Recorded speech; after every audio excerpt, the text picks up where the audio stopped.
Hello. So quiet. New music.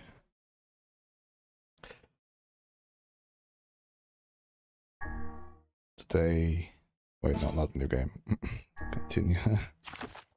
Today we are starting playthrough B. I guess I load the old one.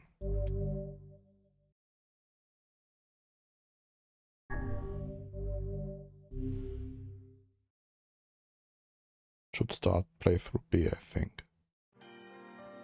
Yeah. Whenever I interacted with Kaine, I was reminded about something from my past.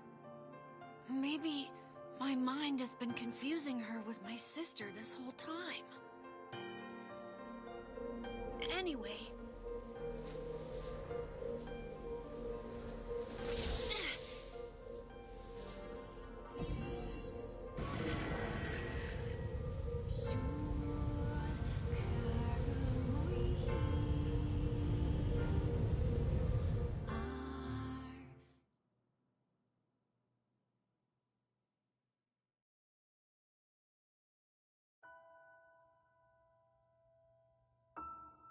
Well, that's a good start. The sound of rain filled the village. The steep cliffs surrounded the area, magnified sound, causing even the slightest drizzle to rattle like a thunderstorm. Thin wisps of smoke streamed from huts as the villagers huddled in their homes and waited out the rain. A single child, however, had braved the downpour and was now wandering slowly toward the wooden hawk-shaped weather vane at the center of town. The wanderer reached the vane, which had existed for as long as any could remember, and stared. The child's face was simultaneously delicate and fierce, like a teacup that had survived a shipwreck. Those traits combined with pale white skin to give the face an almost sexless quality. If the beak turns east, I go home. If it stays west, then I... Child blinked. Rain slowly dripped down the young one's short hair and began its long descent to the ground. Come on. Come on. The child felt a slight breeze and watched as the vein slowly creaked to life. Spinning this way, and for a moment it finally settled with the beak pointing firmly toward the east. East? Really?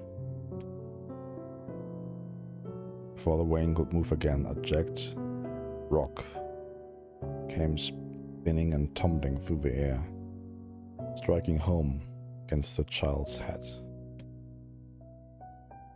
The force of the blow dropped the child to the ground as a hail of stones began to fall all around.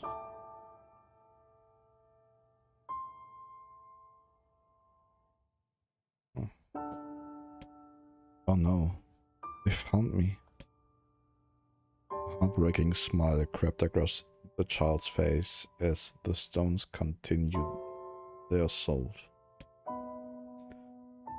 Through the rain, the sound of multiple footsteps grew louder before a voice rang out. Yo-ho, Kaine. The voice belonged to Demo, worst of all, the bullies in the area. As Kaine struggled to stand, a final stone came skittering through the mud and bounced against her foot.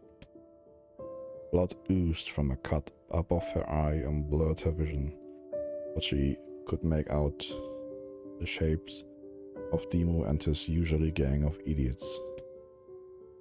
boy seemed taken aback for a moment by Kaine's seeming indifference to the blood dripping from her face, but quickly regained his bravado.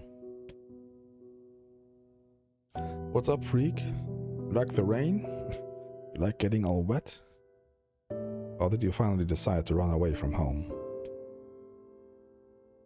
Though she knew it was futile, Kaine turned to leave.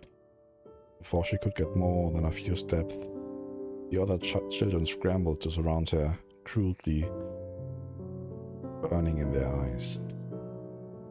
Kaine knew those were not the only eyes on her. Tormentor's parents watched from the safety of their homes. He was attuned to this sensation. It was one she had experienced many times before. While some villagers simply turned a blind eye to the actions of their children, many encouraged it openly. In a society ruled by superstition and fear, Kaine was something to be hated and, if possible, destroyed. "Didn't say you could leave, freak." Demo's words chewed at her like a worm through an apple. "You can't hurt me." She lied to herself. "Be strong. Be brave. You can't hurt me. You can't hurt me. You can't hurt..." "Oh look. The little freak is gonna cry. What's wrong? Are you sad that everyone hates you and wants you dead?" Kaine prayed for the rain to flood down and carry her away from a world that seemed to have no place for her. But if there were gods, they chose to ignore her. As Demo crept ever closer, the clouds began to thin and the rain slowed. "Even the weather hates me. I'm useless. A failure. I wish Demo's rock had taken my head off." Kaine couldn't meet Demo's leering gaze. She lowered her eyes and stared at the muddy ground below. Bully moved forward until he was inches away. He could smell the scent of old meat on his breath. The boy grabbed Kaine's face with thick fingers and yanked it upward. He tried to turn away, but he forced her gaze back and jammed his thumb against her eyelid to pry it open. "Show me." "No." "Did you just say no?" Demo grinned evilly. "You don't say no to me. No one says no to me." Not even taking his attention from Kaine, he called to his cohorts, "Come on, guys. Let's give the freak what she deserves." As soon as Demo finished, kicks and blows began to rain down upon Kaine. Demo paused, still grinning, as Kaine curled into a ball and tried to make the pain stop. "I don't get you, freak. What you acting like a girl for, huh? Everyone knows what you really are." Kaine ignored the question, choosing instead to stare at the weather vane. It continued to point east, as if supremely confident about the future it had chosen for her. "Go home?" Yeah, that's a funny joke for someone with dead parents and no home to go to. "Freak!" chanted the children. "Freak! Freak! Freak!" Kaine closed her eyes and listened to the rain, waiting for the pain to start again. As the clutching hands of the village children closed around her, she bent her mind to the sound of the rain, letting it become her world entire. The rain fell, but the pain never came. Only when the laughter of her tormentors turned to terrified cries did she dare to open a single blood-caked eye. Kaine was shocked to see Demo sprawled on the ground, holding his head and screaming in pain. She could see the blood welling from spaces between his fat, twisted fingers. Oh my god, he's crying. He's actually crying. Deprived of their leader, the other children glanced back and forth between themselves, as if waiting for someone to step forward and take charge. When no savior emerged, they began an uneasy shuffle away from Kaini. But the young girl was the least of their concerns. Instead, their attention was wrapped on the ancient woman standing a few feet away. After struggling to breathe for a moment, she finally spoke in a voice thick with rage. It's like a bitch, darn it. Now I suggest you scatter before I throw another one. And if any of you little bastards ever touch my Kaini again, I'll do far worse than throw a rock. You can count on it. The old woman crouched down and gently touched the hand Demo was using to cover the wound. Before he could think to protest, she ground her palm into the wound and twisted back and forth. Ow! He screamed and leaping to his feet. Stop it! What are you doing? Quit whining. Ain't no one ever died from a scratch. You hit me with a rock, you stupid bitch. A big one. That thing could have killed me. The old woman shrugged. Death is the best cure for stupid. Demo's face twisted with rage at her words, locking his eyes in Kaini. He took a step backward and spat on the ground. Get out! Leave this village. No one wants you here, either of you. Seeing the old woman grab another stone, Demo and his companions turned tail and ran.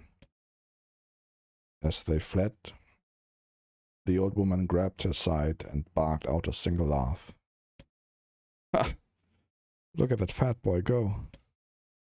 Guess he's healthy enough to run from a fight. The woman's smile faded as she turned her attention to Kaini. Kneeling down, she removed her shawl and placed it around the young girl's shoulders, then produced a cloth from the folds of her dress and began blotting at the blood on her forehead. Blotting? Whatever.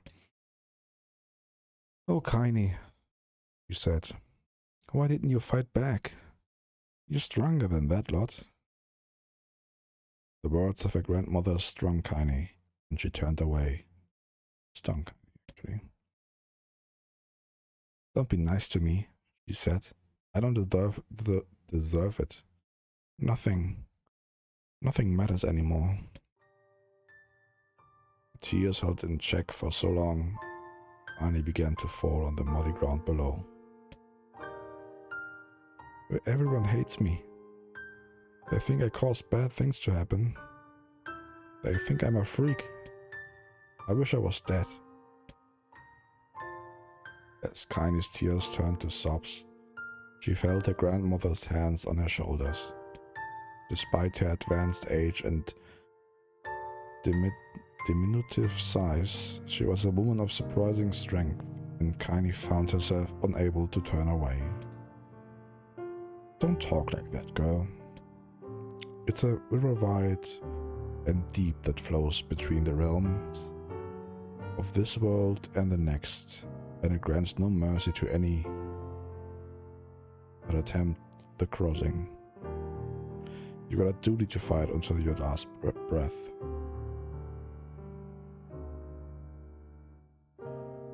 No, get it? Understand?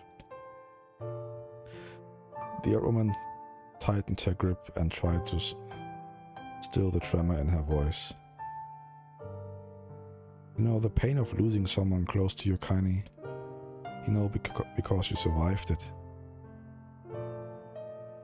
As the words hit home, Kaini was struck by the force of her love for the old woman.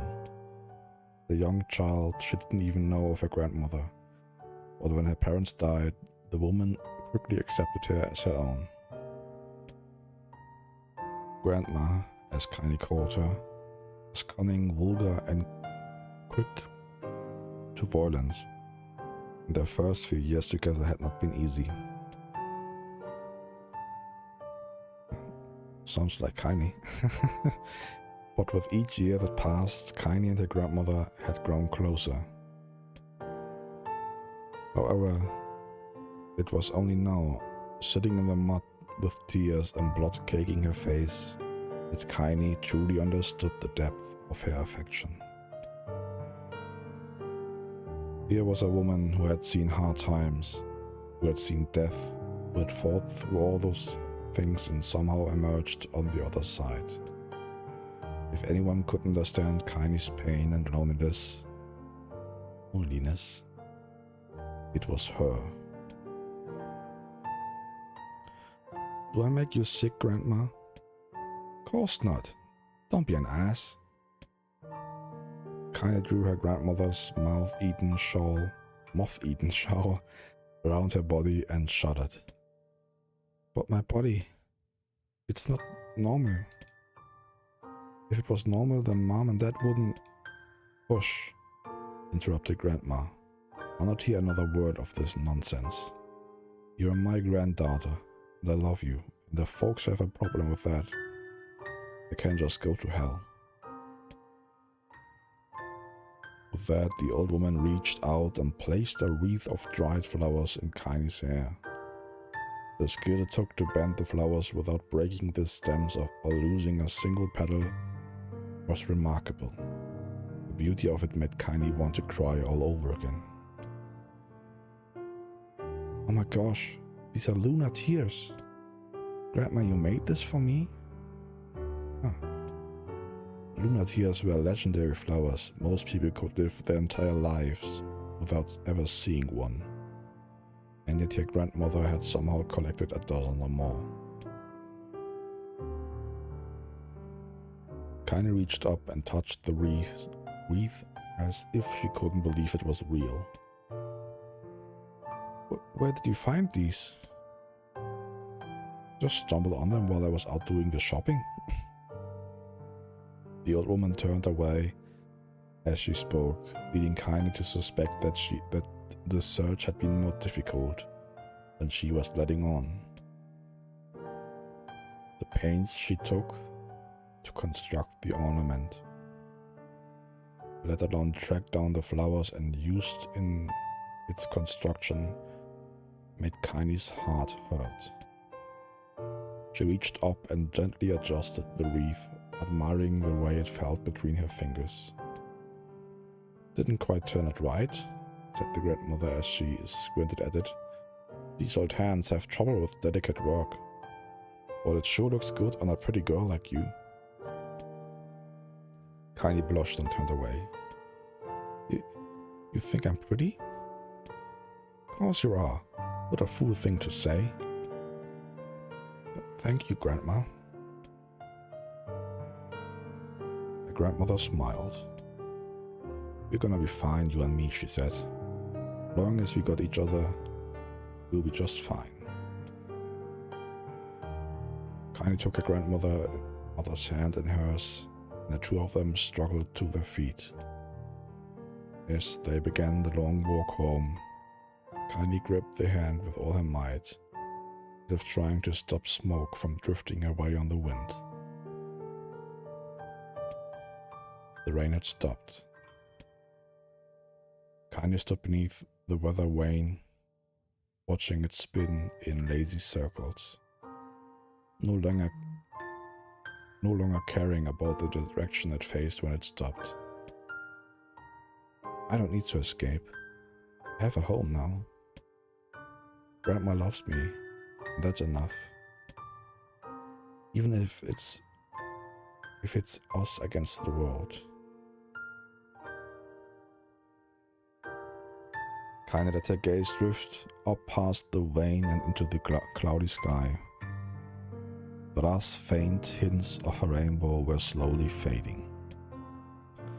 As she turned and headed for home, the light scattered into a million particles and vanished, seemingly taken away on the breeze. Boy, that was a lot. There's more.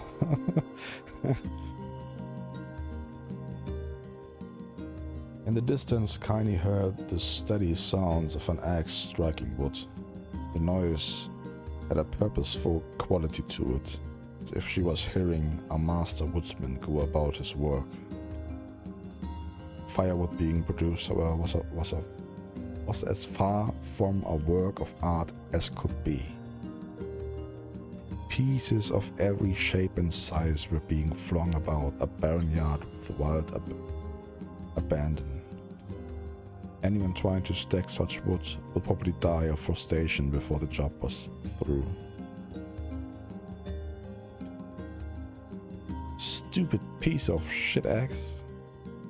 Kaini's grandmother flailed away with the axe, hitting the air with both splinters of wood and words that would make the most hardened sailor blush. Grandma! Oh, Grandma, called Kaini. That you, Kaini? Yelled the old woman, taking her eyes off the wood for a moment. Don't get too close or I might take your goddamn foot off by mistake. She brought the axe down on a piece of wood, sending chips flying in every direction. One spun past Kaini's close enough for her to hear the whistle, at which point she decided to step back. Once she scuttled to a safe distance, she cupped her hands around her mouth and shouted, "Grandma, do you need help? I can get you water or lunch or a new axe or something?"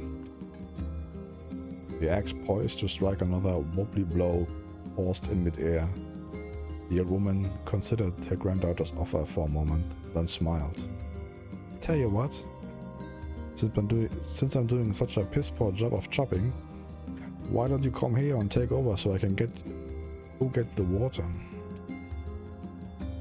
Shades have been relentless lately and I don't want you running into one of them bastards." Relinquishing the axe, her grandmother picked up a long pole with wooden buckets on either end. Gathering water was by far the more difficult of the two jobs, but Kaini knew better than to complain. Once Grandma's mind was set, there was no changing it. Kaini did her best to help with chores, but Grandma took every task that required to travel through the village. Though she had a long list of plausible excuses, Kaini knew the real reason. She didn't want her granddaughter to be taunted and harassed by the villagers. As Kaini moved in, Grandma decided to take up residence a good distance from the area. Out of sight, out of mind seemed to be the best policy when it came to the villagers and their granddaughter, and rare were the days when any but the two of them could be found on the rocky acre of land they called home. Kaini enjoyed this solitude, but harbored a secret resentment that her grandmother was forced to spend her golden years in such a place. After watching her grandmother leave, Kaini turned her attention to the task at hand.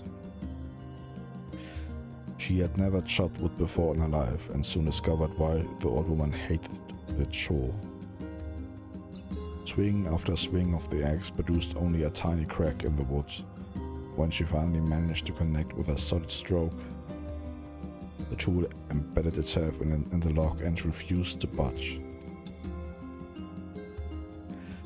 Frustrated, Kaini swung the axe around her head and threw it, log and all, across the yard. Damn it, crap. And she suddenly understood the joy grandmother felt in a good curse. Happier now, she picked up the axe, forced it from the wood, and resumed chopping. She had a natural skill with a blade, but the task was challenging and blisters soon began to form on her small pink hands. "This is tough. My logs are all weird sizes. Spitting on her palms and ignoring the pain, Kaine redoubled her efforts. Just as she was developing a rhythm, Grandma returned from the village. Setting down her buckets with a small sigh, she took one look at the logs and coughed out a wheezy laugh. Pretty clumsy, girl. You better practice if you... Her grandmother suddenly collapsed to her knees, causing one of her buckets to wobble precariously. Eyes wide, Kaine dropped the axe and ran to her grandmother's side. Grandma! The old woman shook her head and pointed a trembling finger at the bucket. Get the bucket, can't let it spill. Kaine steadied the bucket with her foot as she knelt by her grandmother. A small bit of water sloshed over the side and made a new home in the hem of her dress. But Kaine didn't notice. Grandma, what's happening? Crazed with panic, she grabbed her grandmother by the shoulders and shook. After a moment, the woman lifted her arms and batted Kaine away. Stop that, just stop, she cried, breathing heavily. It ain't like I'm dying, just tired from the trip is all. Kaine desperately wanted to believe her, but one look at the old woman's shaking hands and worn face told her more than words ever could.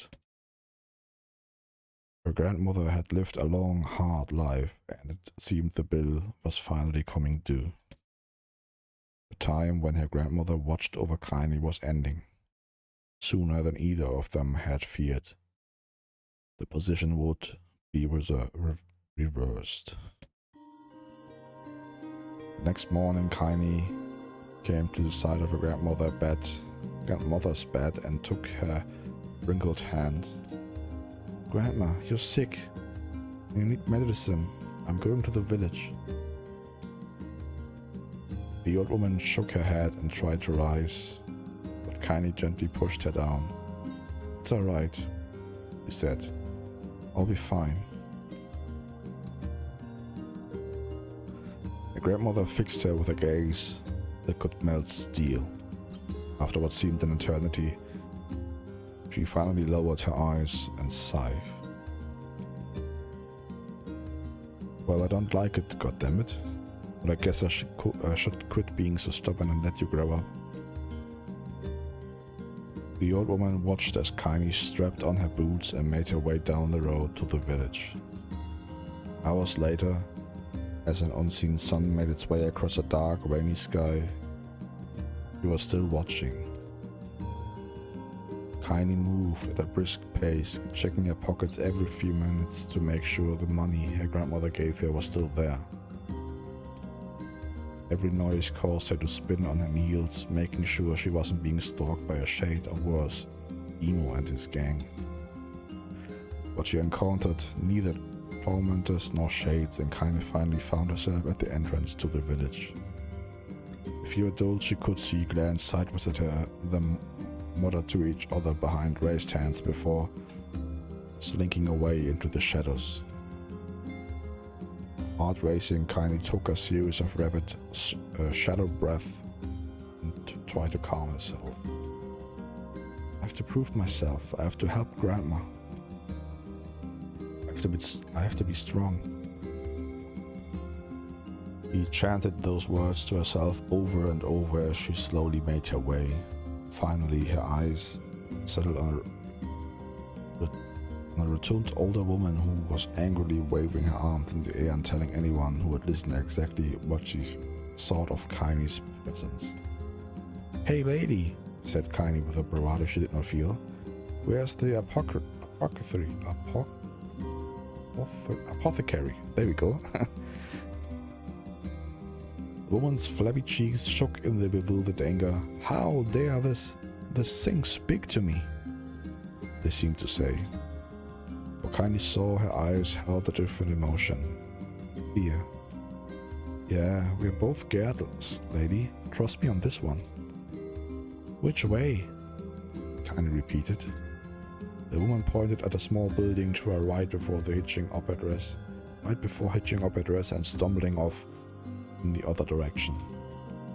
Kanye cringed, expecting a stone to come flying from the assembled crowd, but none came. Her mind was filled with a strange sense of pride as she made her way to the apothecary. But the emotion had little time to take root, for as soon as she opened the door, she noticed a familiar customer at the counter. It was Demo. He'd clearly been sent here on some kind of family errand, because his gang of followers was nowhere to be found. "Oh my god," he sputtered. What are you doing here, freak?" The insult was delivered without force, and Kanye happily ignored it. Stretching on tiptoes to see over the counter, she asked the shopkeeper for the medication. "Ah, fuck, Demo. That old bitch finally keel over? Go to hell, Demo."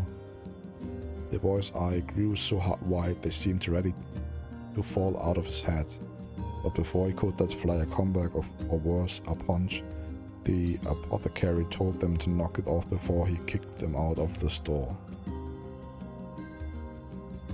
Demo slunk out of the shop, cursing Kanye under his breath. Once he was gone, she allowed herself to breathe once more, taking a brief tour of the shop while the owner prepared her medication.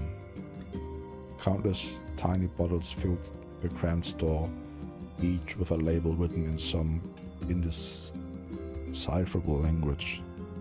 An ocean of aromas assaulted her nose, creating a scent that was exotic, but altogether unpleasant.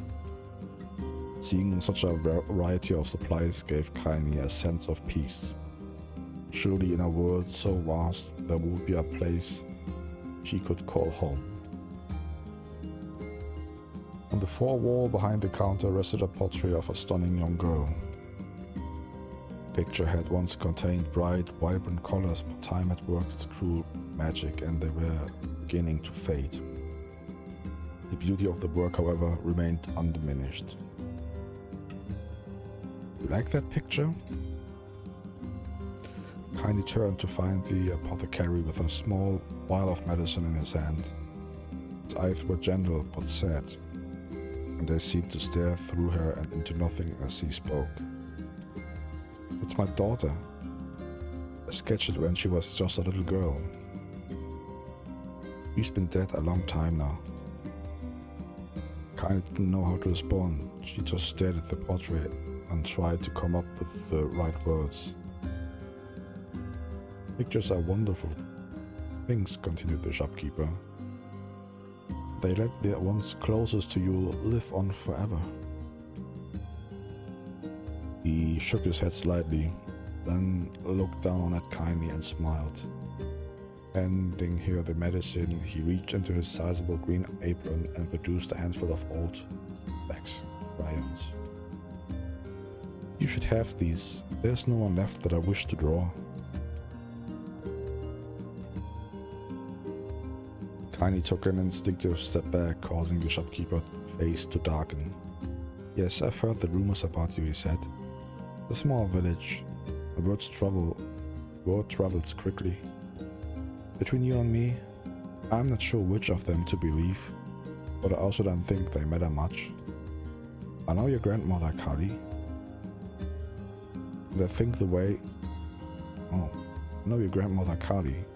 way she was driven out of this town is just deplorable." "Grandma's name is Kali?"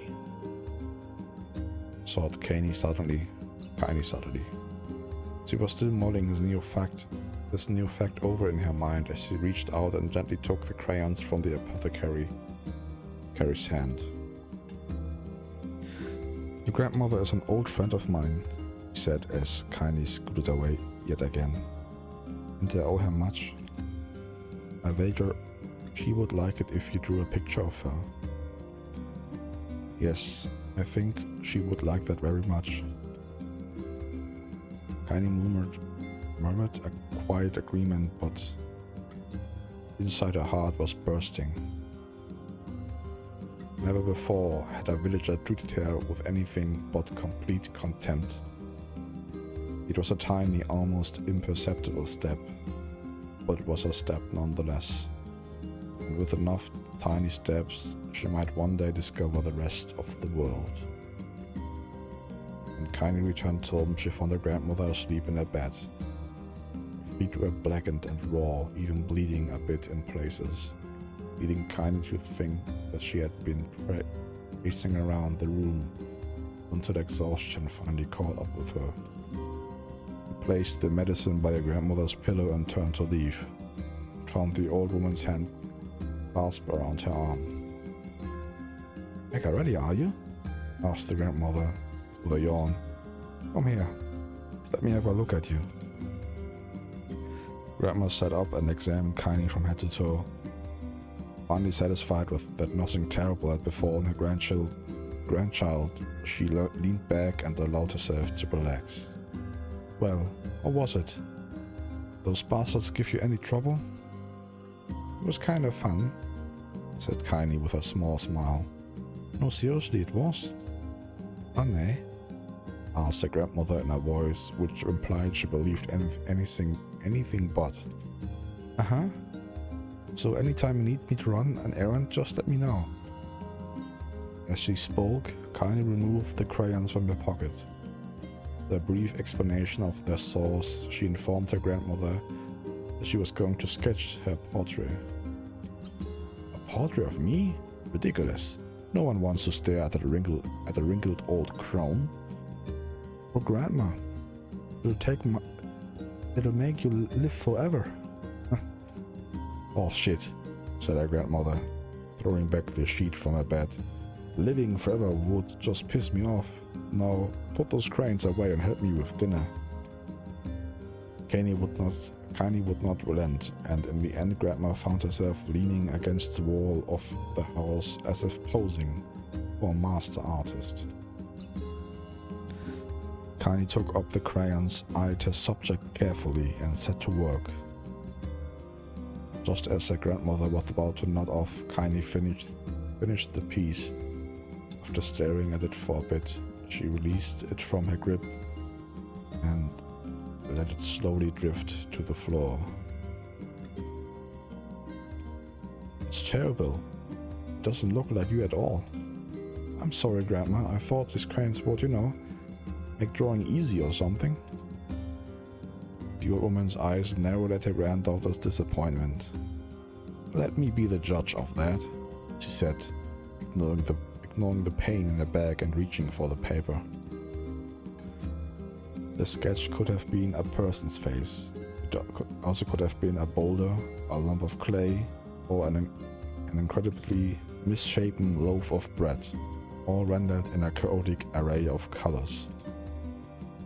The old woman stared at the picture for a long time and slowly wheezed out a laugh. "Oh, Kaini," she said between laughter. "You truly are my blood. You're as clumsy as me, and I love it. But, gosh, I won't hear any more bull about how ugly you think it is. It came from the heart, and I'll treasure it always."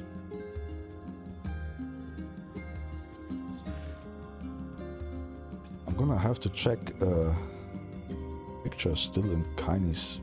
It's not even really a house, is it? Base.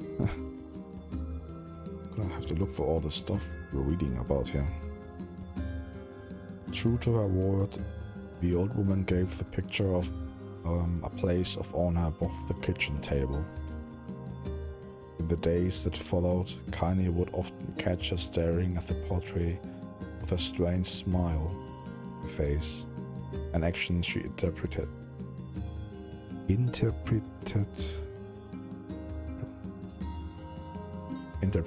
as silent, mocking laughter. A week later, Kaini could stand it no more, and asked her grandmother to take the artwork down. "Bosh," said the old woman. "I'll take this down when they roll me in my shroud." She pondered this for a bit, then turned to Kaini and dropped to one knee. "Listen to me, girl. Seeing this picture makes me happy in a way I've never felt before, and it makes me want to go on, so that someday you can feel the same happiness." was a moment that burned itself in Kaine's memory. Perfect blend of pride and love and joy that came together to form a lifelong remembrance.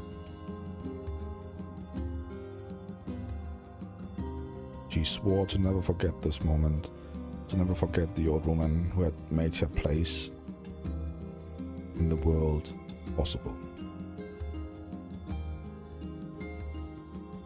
Time moves on. People and memories move in and out of a life like ghosts passing through a hall. But this moment will be different, Kaine swore, because I will remember it forever. Ever.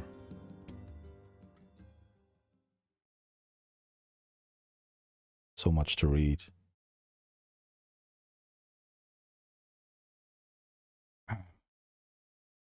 Kaine listened to the sound of crackling firewood and stared at the black object on her plate.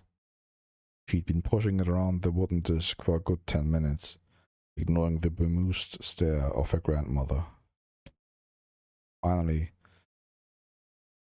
she summoned her courage and gave the object a brief sniff. A sharp, bitter scent flew up her nostrils and made its home there, causing her face to twist with disgust. "Grandma, I can't believe you want me to eat a bug." The old woman threw some more wood under the cooking pot and snorted.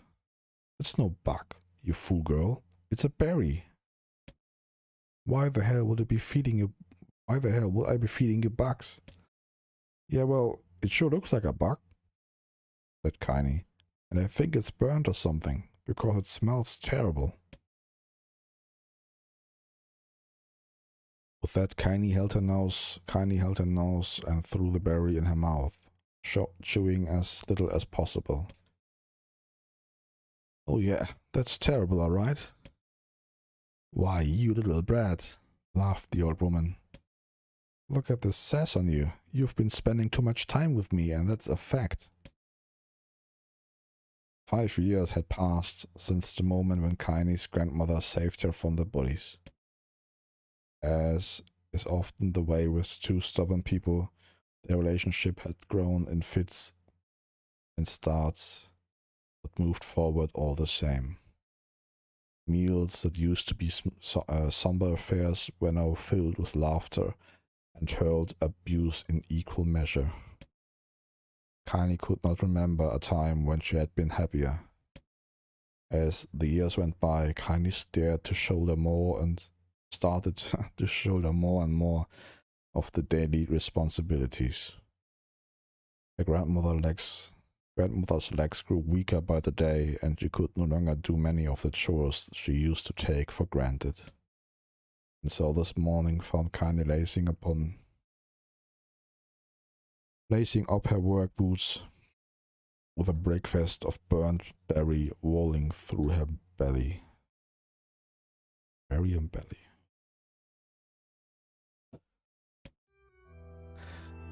"Where are you going today?" asked Grandma suddenly. Kaine looked up surprised. The old woman rarely asked for specifics anymore. "Well, I was gonna check out the calma trees and see if they were ripe. I thought we could make some jam or something. Oh, and I'm going to pick up some flagstones, so I need to take the wheelbarrow." "Flagstones? What in the hell for?" Kaine stared at the grandmother, then held out an arm and swept it around their home, constructed mostly of cloth, rope. The old place sagged like a boxer in the final round. Oh, wait. Constructed mostly of cloth, rope, and rubble. The old place sagged like a boxer in the final round. "Grandma, a dying cat could chew through this house. I'm going to build a stone wall so we have some protection." The old woman laughed, exposing a toothless grin to the world. "God damn, girl. Bunch of thieves want to ransack this old place. Let them come. We got nothing worth stealing anyway." "I'm not worried about thieves. I'm worried about shades. People saw one west of the village yesterday." The old woman tilted her head and stared at her granddaughter. Well, shoot. I don't know why you have to do it today. We can worry about it some other. Grandma, no. If I don't go to the calma trees, we won't eat tonight. You know what? You know that. Confused expression passed across the old woman's face, and for a moment she was a small child lost at carnival. Yes, she said after a bit. Yes, of course, you're right. I'm sorry, Kaini. Lately it seems my mind is... He didn't finish the thought, instead walking over to her nightstand and gently taking the wreath of lunar tears from the drawer. Flower's petals had aged to a brilliant whiteness. Kaini thought it was more beautiful now than the day she first received it. You're gonna be a true woman soon, Grandma said as she placed the flowers in the girl's hair. Well, it means less chatter about shades and building the defensive walls and more talk about how beautiful you've become. Annoyed, Kaini reached up to remove the garland, but the look on her grandmother's face stopped her hand. You're a beautiful thing, said the old woman, and there ain't another like you in all the world. I'm very proud of you. Okay, Grandma, that's enough goddamn compliments for one day. Such a mouth on you. Where did that come from? Gee, I wonder. I'll teach you to sass me go. Yeah, Grandma. Suddenly, she lurched forward and grabbed Kaini by the ears, pulling her around the room with a crazed grin on her face. Grandma, yelled Kaini in a quaking voice. Grandma, stop it! What the hell? The old woman stared at her and blinked, then slowly held her wrinkled hands out as if it was the first time she had ever seen them. Oh, I don't know what happened there. I'm sorry, girl. Sometimes my mind just... Kaini thought she looked on her grandmother's face. The look on her grandmother's face was the most heartbreaking thing she had ever seen. Listen, she began. Maybe I should stay home after all. No, I won't have you stay here to keep an eye on an old codger like me. You go get your fruit and your wall and whatnot. I'll be fine. When you come back, I'll have a nice grasshopper dinner waiting for you. Kaini rolled her eyes and kissed her grandmother on the forehead and made ready to depart, trying desperately to ignore the worry that was gnawing at the walls of her heart.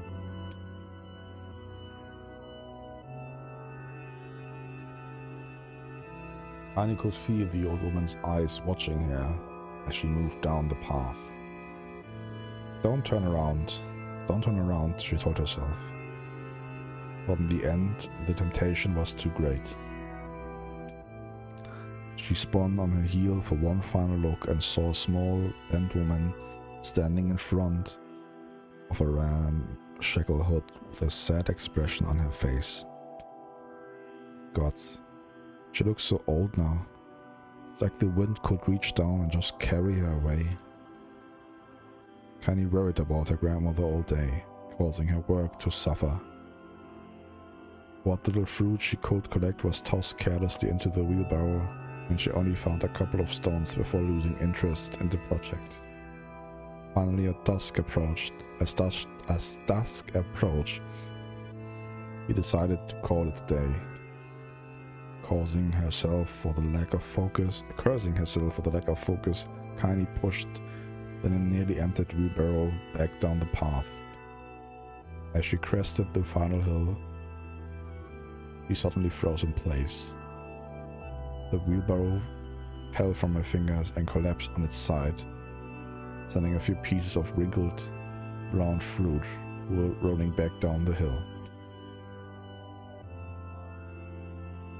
The gaze was transfixed by a thick black cloud that hovered just ahead, tracing its path with her finger, Tiny suddenly felt her stomach knock in on itself. No, oh god, no. Grandmother's house was ablaze, the flames licking up as if they're trying to touch the sky itself. Grandma! Grandma! Tiny ran then, faster than she had ever moved in her life. Once she tripped on a stone and went sprawling into the rock ground, but she leapt to her feet and continued running, unmindful of the blood that spilled from her wounded hands and knees.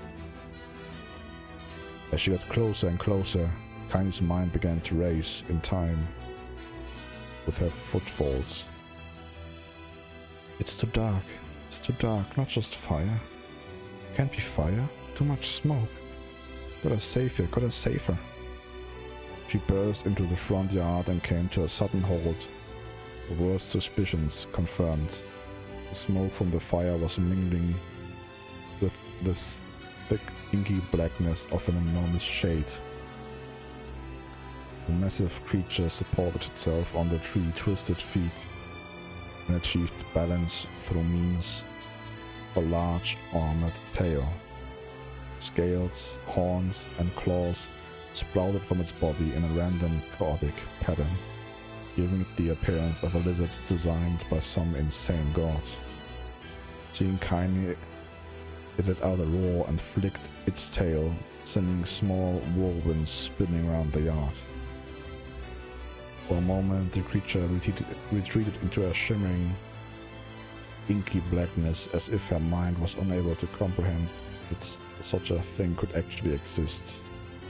But then the smell hit her, a blend of raw meat and excrement, and the horror became real once more. The creature battled again, and this time Tiny responded with a scream of her own. "Alright, you bastard," she thought as her scream echoed off the high cliff around them. "It's you or me, let's go." The shade eyed Tiny with a bemused interest. Then it began looking from her to the house and back again, as if urging her to look at the destruction it had so gleefully wrought. With dread building in her heart, Tiny glanced toward the house. Through the smoke and flames, she spotted a small figure struggling to escape the ruins. "Grandma!" At the sound of her voice, the old woman began wailing frantically. "She's alive! Oh, Kenny, alive!" Tiny's legs sprang to life as she raced across the yard toward the flaming wreckage of the house. Before she could advance more than a few steps, the shade opened its mouth and let out a roar powerful enough to uproot the trees and send them flying. The blast sent Tiny tumbling through the air before smashing her against the rocky earth. Stars danced in front of her eyes as she tried to remember how her legs worked. "Get up! Get up! Get up! Get up! Get up now!" As Tiny struggled to her feet, the shade stumped toward the house and pinned her grandmother to the ground with the tip of a claw. The old woman struggled to move the claw from her stomach, but she might well have been pushing a mountain. She coughed briefly, sending a small spray of blood into the air, then collapsed to the ground, her energy spent. Tiny lurched to her feet only to fall back to earth with a gasp. Her ankles were on fire. One or both of them was surely broken. Ignoring the pain that screamed through her body, she began dragging herself across the ground, leaving a shrunken trail of dust and blood in her wake. "Grandma, hold on, just a little longer." The grandmother's face was turning blue, eyes rolling back until only the white were exposed. Kaini pulled herself across the ground with maddening slowness, distance seeming to increase with every second that passed. The shade glanced between the two women and flicked out its tongue, its giant mouth turning up at the corners. Short, panting breath belched from somewhere deep inside its core. Bastard, laughing at us. She had no idea how such a mindless creature could experience emotion, but there could be no doubt the shade was taking joy in their suffering. Yeah, I see your plan. Shade moved its claws slightly, allowing Grandma to breathe again. It was clearly keeping her alive, only to snuff out the life when Kaini was close enough to touch her. I'm gonna kill this bastard. Summoning all her strength, Kaini rose to her feet. There was a sickening snap from her right ankle as the foot twisted backward, but she forced it from her mind and began to hobble toward the monster. Pulling a small knife from the pouch at her waist, she leapt on the foot that pinned her grandmother and plunged the weapon deep. "Give her back," she screamed. "Give her back to me." It was like stabbing a rock. The fierce swipes, the knife broke and the hilt with a dull snap. The shade panted, laughed again, then raised its tail and sent it rushing through the air toward the young girl that was latched to its foot. Kaini never had a chance. The tail struck her square in the chest and ended crashing into the burning wreckage of the home. As she lay on the ground with blood pouring from multiple wounds, a small, weak voice spoke up. Kaini's vision blurred, but she forced herself to focus on the sound. Finally, her eyes cleared enough for her to make out her grandmother's hands reaching out to her through the smoke. Grandma? Kaini, you gotta run. You can't best this one. Kaini grabbed the hands and held on with all her strength. Grandma, come on, we have to go. The old woman coughed loudly. One of her hands, thick with blood, slipped from Kaini's grasp and thumped to the ground below. Grandma, no. No. I said run, goddammit. You have to live. You have to get through. The thought was stay forever unfinished.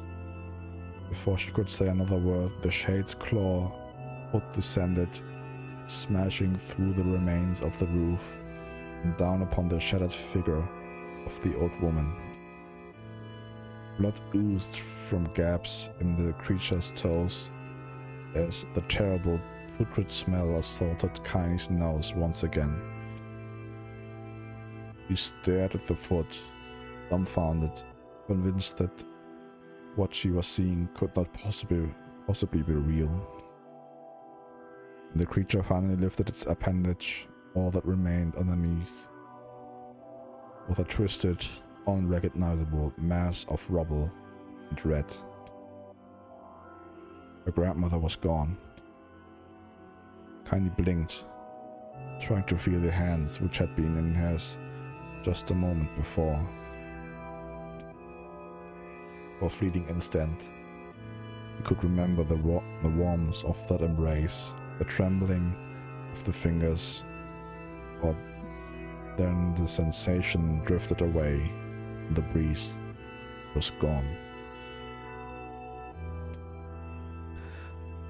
Memories flashed through Kaini's mind, one after the other, faster and faster, until they became a meaningless jangle of noise.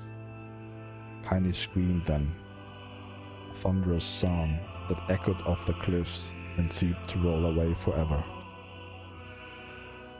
The shade eased forward, black ichor pouring from its mouth and dissolving into smoke on the ground below. The earth shook with every step as it crept toward its prey. Annie's body slowly rose, as if controlled by a mad puppet master. Her arms and legs were bent at impossible angles. Her head lolled dangerously to the side, yet somehow she managed to stand. Staring at the shade, her eyes began to glow with a deep red fire. The creature, so confident just moments before, took a slow, hesitant step backward, trying to discern if this broken human could possibly pose a threat. Kaini seized the moment, laughing like a madwoman. She leapt into the air and plunged the shattered hilt of a knife deep into the leg of the shade. The shade shook Kaini off like a fly, sending her crashing to the earth once again. Her chest rose and fell slowly as if a great weight were resting on it. Moist sounds of pain echoed through her mind. Something warm and thick oozed from her ears. Is that blood? I think it is. I think I'm bleeding to death. No, can't die. Grandma taught me to live. Deep inside Kaini's mind, something finally broke. The sound, the pain, the smoke and the flames, all of it faded away until all that remained was a single incantation repeated over and over again. Kill it. Kill it. Kill it. Kill it, kill it, kill it. Okay, I'm not gonna read all that. Kill it now. As the spark that was Kaini slowly began to flicker and die, she felt her desire to kill and her desire to live blend into one. The distance between heartbeats grew longer and longer and longer.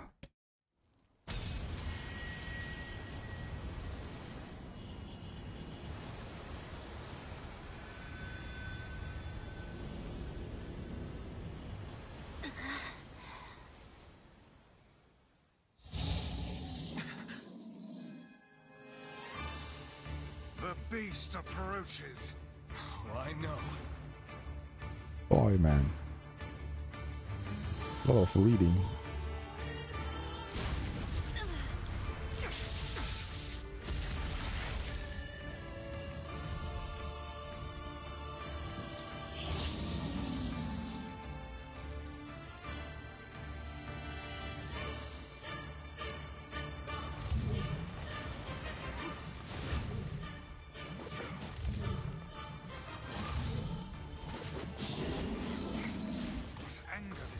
Must have. How did it even survive these past 5 years? I'm not gonna let this happen again. It dies today. My sword feels lighter. It's not the blade, but the skill of the user. Strike it down.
damn it. More reading? I need to drink something real quick.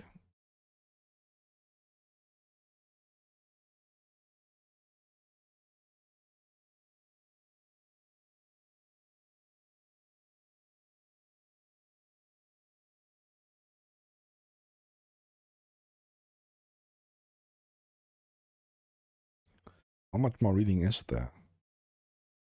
Gently, weakly, softly. The shade, sure that its tormentor was dead, turned and stomped off toward the horizon, stopping all along the way to bellow one final roar. Couldn't kill it. Shame beyond imagining, Kindly tried to turn her head to the side, but only succeeded in coughing up a huge gout of blood. It was getting difficult to see, and only after a moment of fierce concentration did she realize that her left eye was gone. Laughing to herself, she turned her remaining eye to the ruin of her home and noticed a wrecked stump of arm resting a few feet away.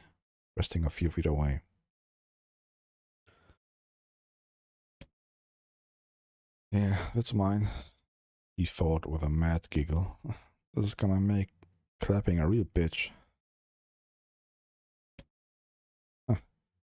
Cried a sudden voice from the depth of her mind. Finally gonna die, are you? Well, you had it coming. Go to hell, Demo, she thought, at the unseen assailant. Go to hell before I pluck out your eyes and feed them to a dog. The voice of her children terror evaporated into a smoke, only to be replaced by another, more recent voice. Hold still, said the apothecary, materializing from the ruins like a ghost. I want to draw you. That way you can live forever. No, stop. Don't want to live forever. Want to die right here. I see, he said quietly. But if that's what you want. The spectral shopkeeper fluttered in and out of existence for a moment, then produced a piece of paper and sketched quickly. After a few seconds, he turned the page to Kindly and smiled. Since you rejected my offer, I decided to draw someone else. It was a picture of her grandmother, real as life. Kindly opened her mouth and thanked the man, but stopped as the picture began to blacken in the middle. Before she could say anything, dozens of multi-legged insects began to swarm across the image, tearing at it with sharpened pincers. Stop, no, don't hurt the picture. Kindly reached out with her remaining arm and waved futilely at the air.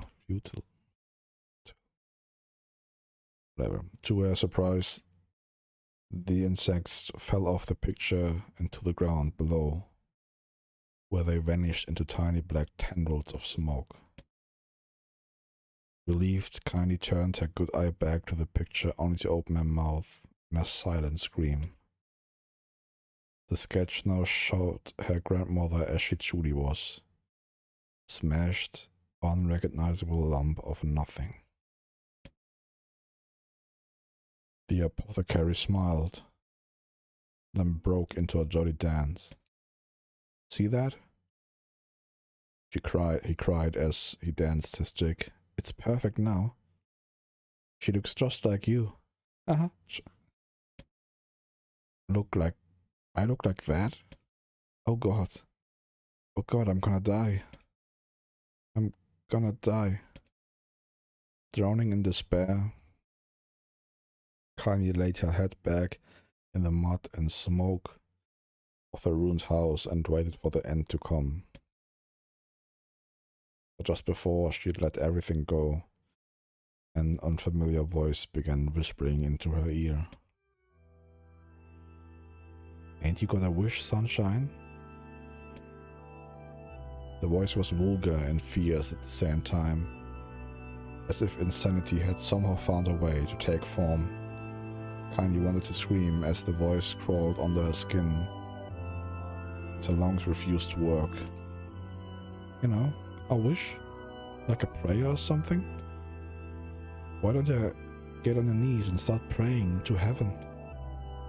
Please, invisible man in the sky, save me, save me. Finally resorted to shouting at the voice with her mind. I don't make wishes. They don't come true for me. I'm a curse, a freak. I should be left to die. The other voice boomed in her ears. Man. Oh God, you're the best.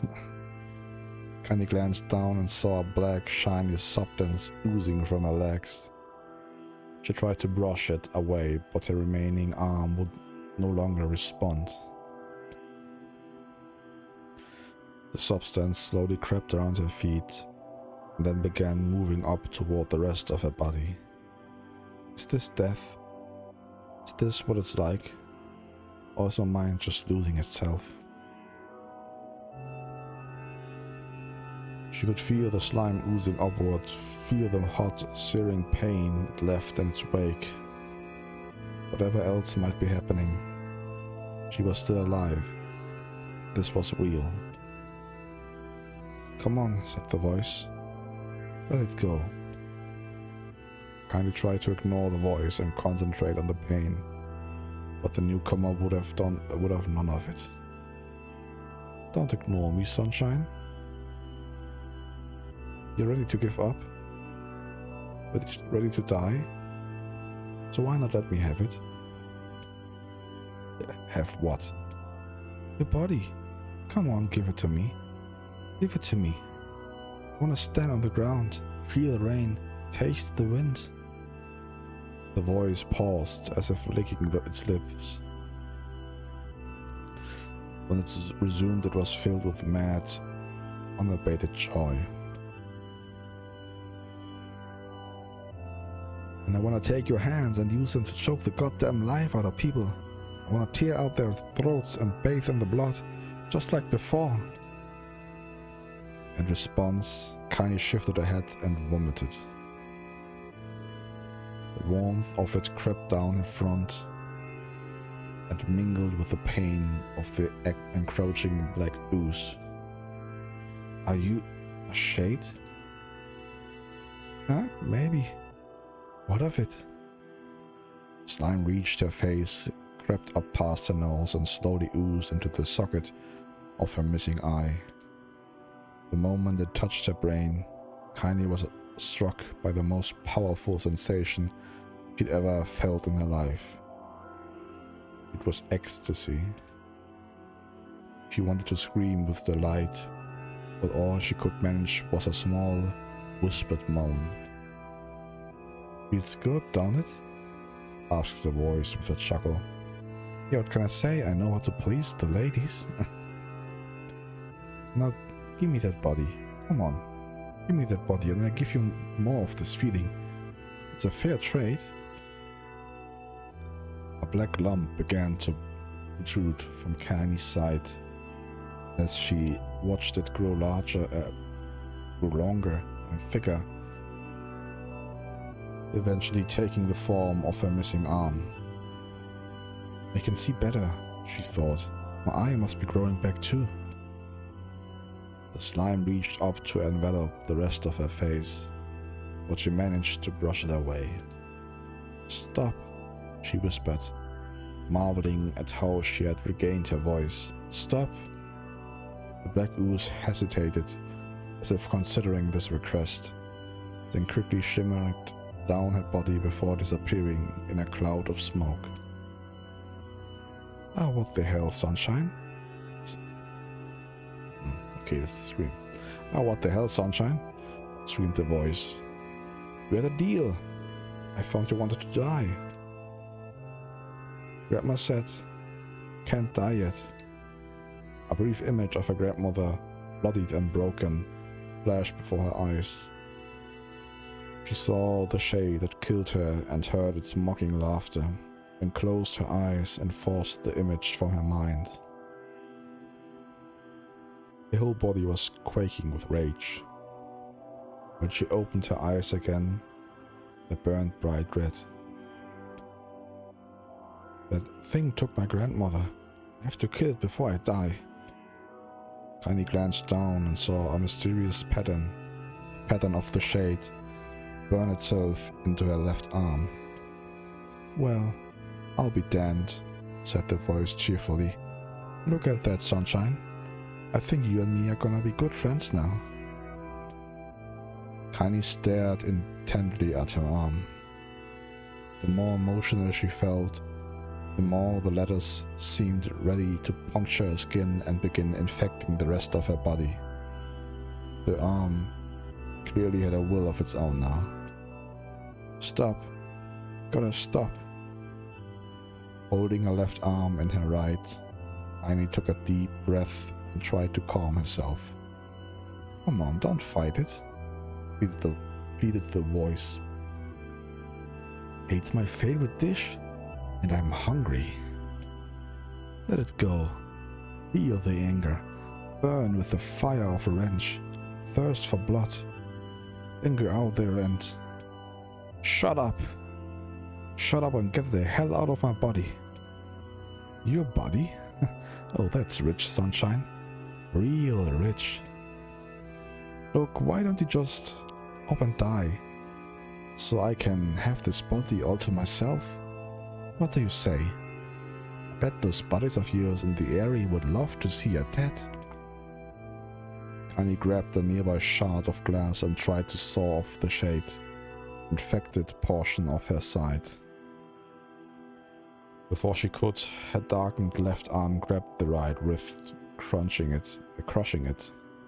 Kaini screamed and dropped the shard as the sound of bone crunching on bone filled the air. Stupid idiot girl. You're possessed now, Sunshine, and there ain't no going back.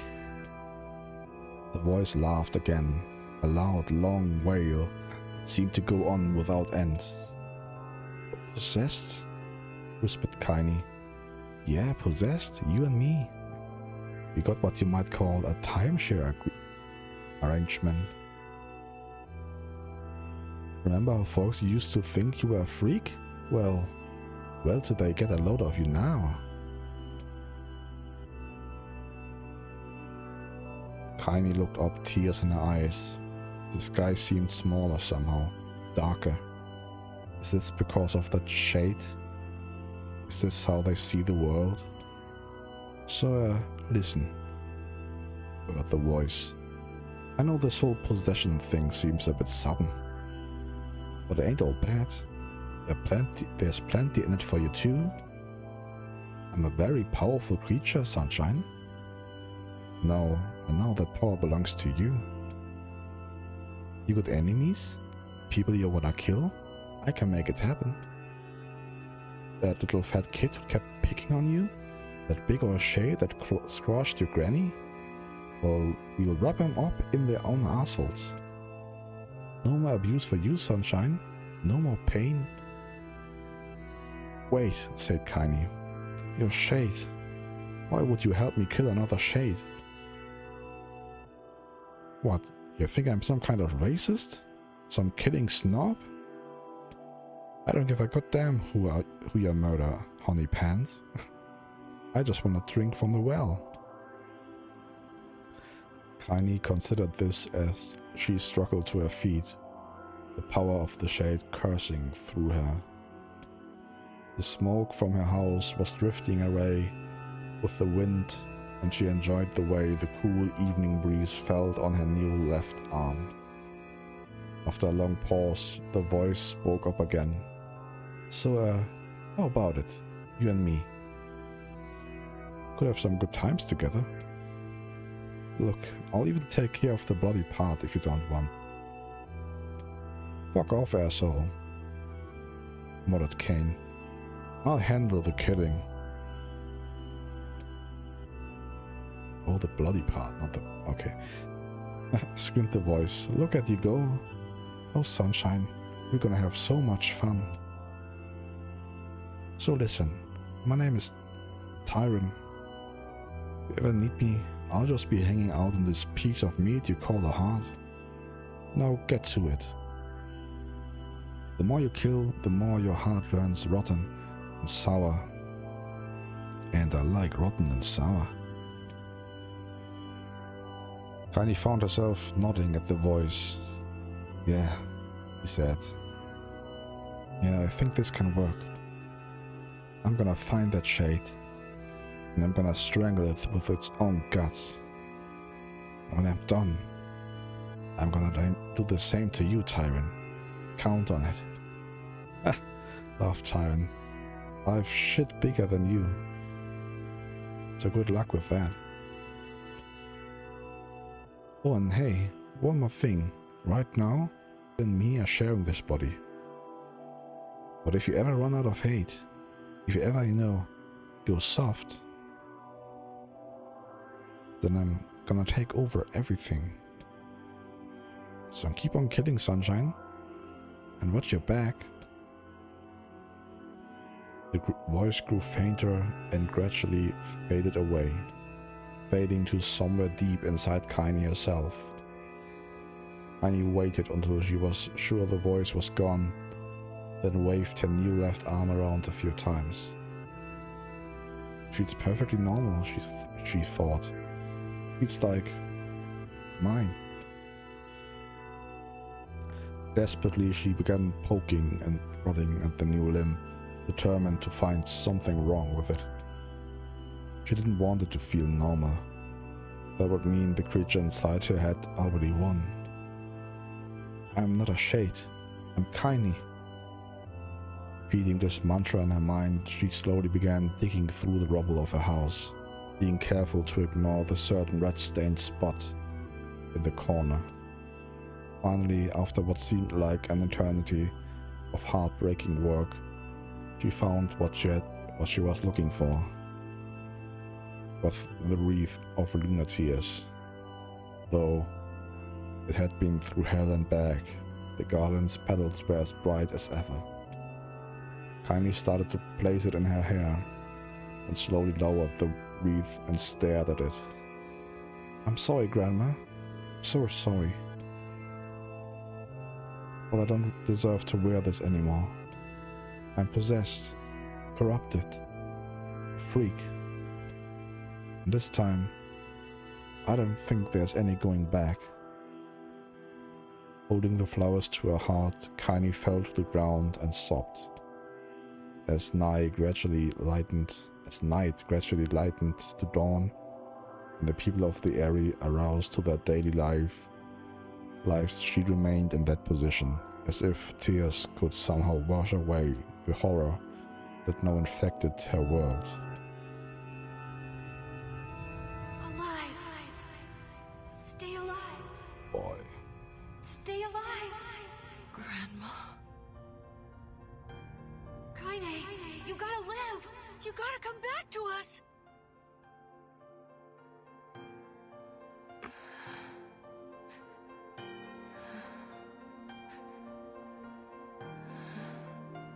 Oh, hey.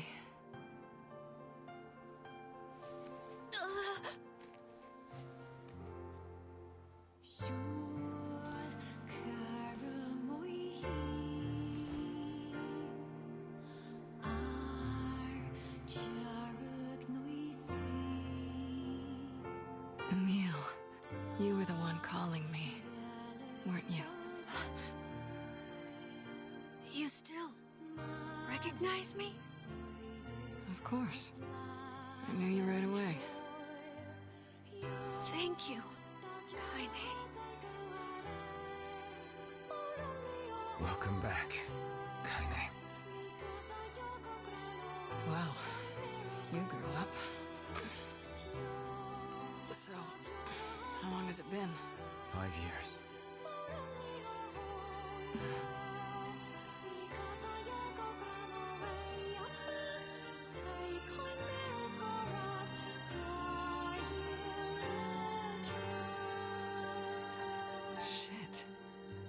It's a long time. Any luck with Yona? We are still no closer to finding her. We need a way to locate the Shadow Lord. By the way, this is for you. Is that a lunar tear? It's not as good as your grandmother's, but I tried. No, it's great. Thank you.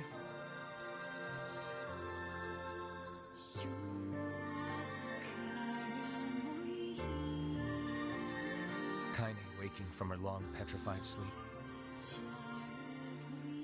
Emil's unflagging kindness. Our reunion was a happy one, and we let it wash over us like rain. That is, until Devila and Popola had to go and ruin it all.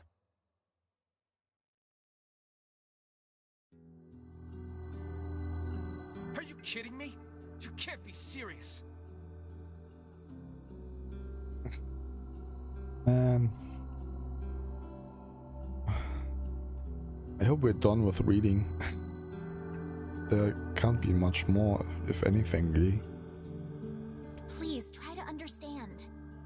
People are tired and scared, and I'm sorry. I'm sorry you have to bear the brunt of that. Now that we know that, you know, Popola and Devola are not actually all friends, kinda. I ask myself, is there something else behind that decision here? Like, is there some other motive that wasn't clear to us at that time? Because it makes no sense, really. This is crap, and you know it.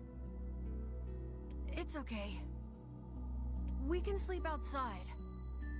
No one's sleeping outside. You and Kaine saved this village, and now they want to run you out? People are afraid of us.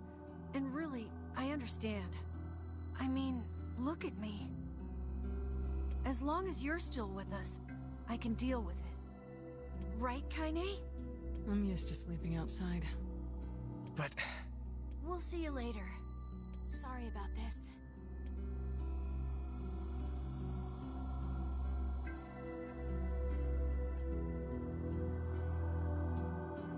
What is the matter? Kaine always sleeps outside. I never thought about that until just now. Never even occurred to me. Damn it. We should turn in.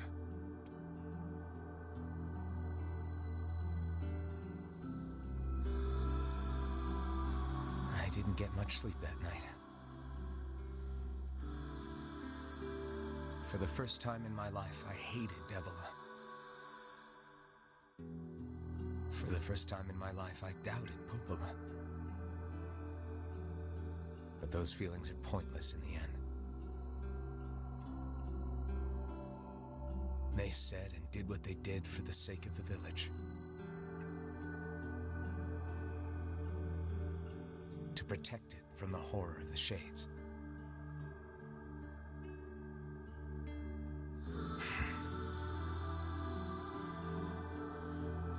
Really, how can I blame Devila and Popola?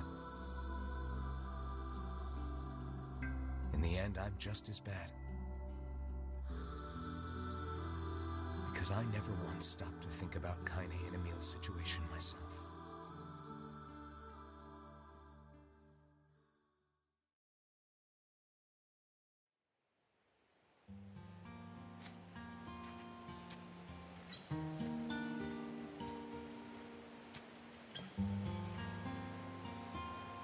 I should apologize to Kaine and Emil. But what good would that even do? I got a fire going, Kaine. Wait, is that? Campfires are... I'm so happy to get to talk to you again, Kaine. Yeah, me too. I tried everything I could think of to save you, you know. I polished you with a special cloth. I poured warm water over you. Wait, you poured water on me?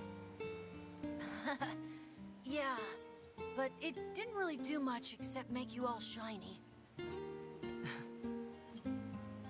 Hey, Emil. Thanks for saving me.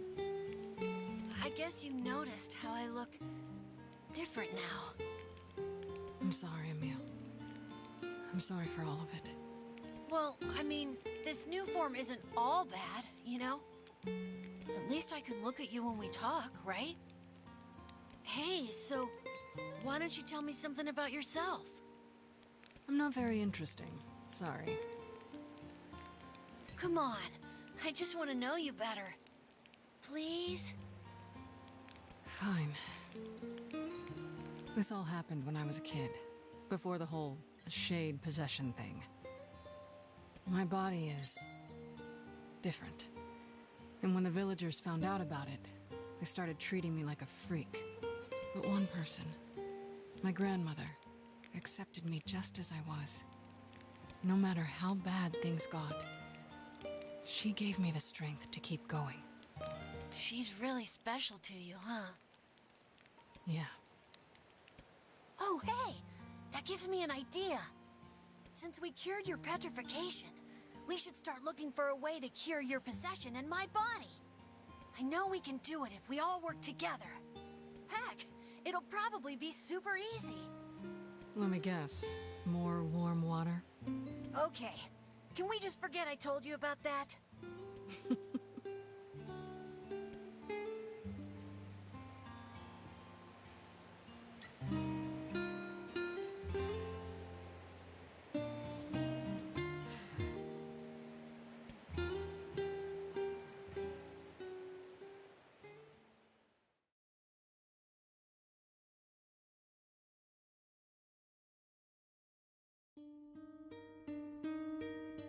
Sleep well? Sure. And yet your red eyes tell a different tale. Don't be so hard on yourself, lad. I need to go see Devila and Popola. Very well.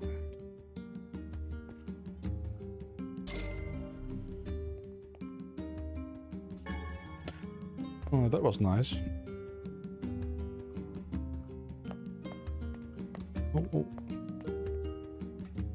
What might that be? It's Mom's diary. I've not heard you speak much about your mother. She got the Black Scrawl and died when I was little. My apologies for bringing it up. It's all right. I can barely remember her face anymore. This is the only thing I have left of her. Reading it helps remind me of when we were still a family. I see. But the final entries get a little strange. In what way? Well, here. Take a look.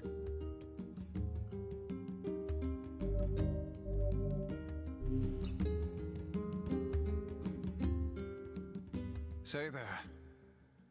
Can you not hear me?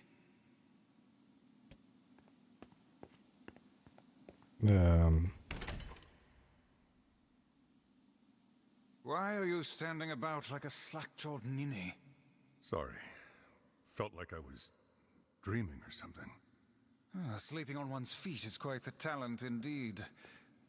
Come now, there's the door. Right. Let's go. Man, this reminds me of Full Metal Alchemist.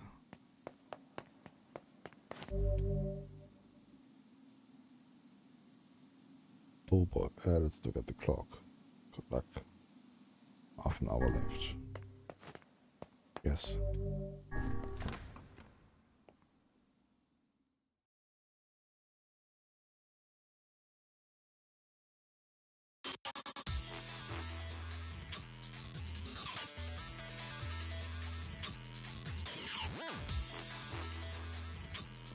What the heck? What are those graphics?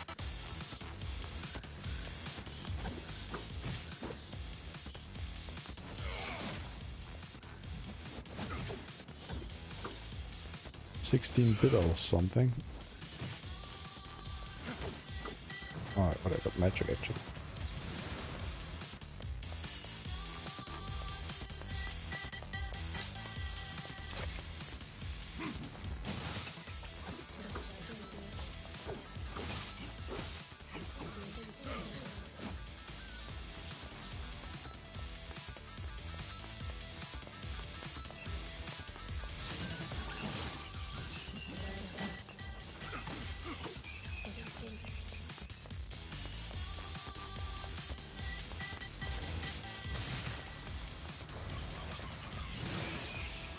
These are very easy. Also, we're playing the guy from NieR Replicant, the former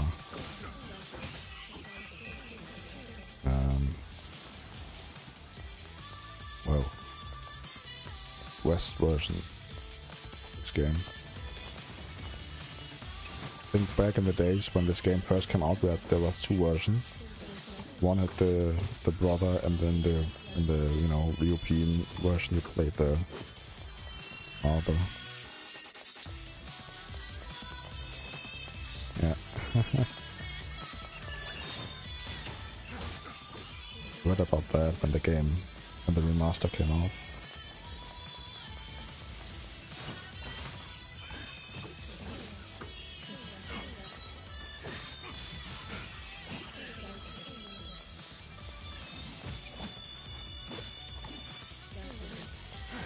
It's no fun if they die so fast.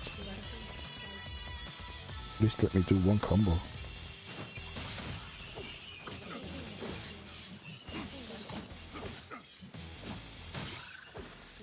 Oh, I see a boss. Oh.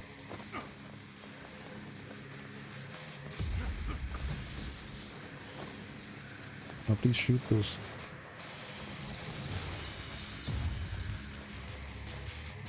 Can I not use this door? No. Hey boy. Eh.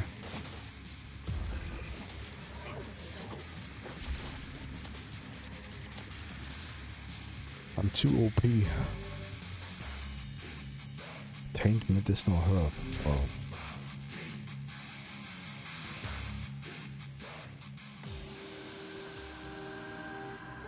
Black Shore. Okay. Too slow.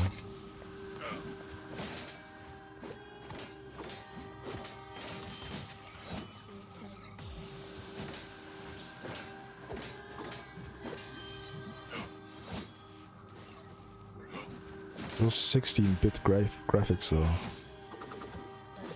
True PlayStation 2 experience here.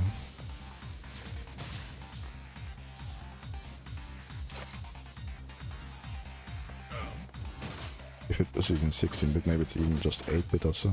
I don't remember how the graphics were back then.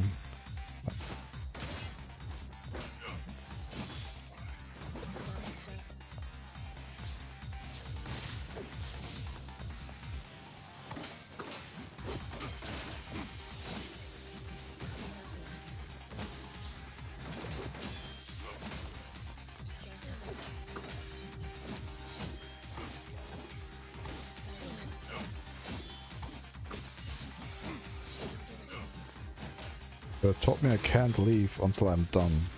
So how long is this gonna take?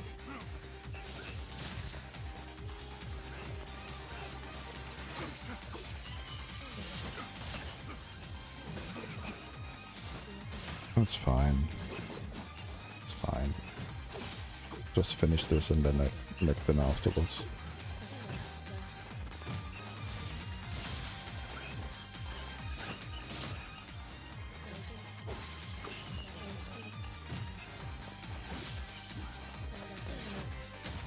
Should we use something else just for fun?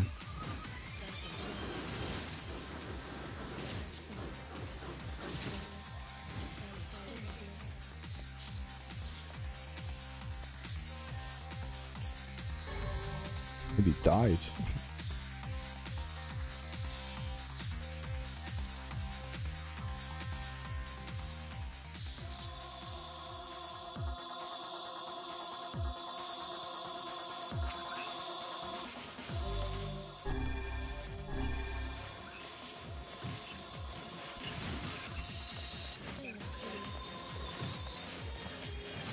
Oh.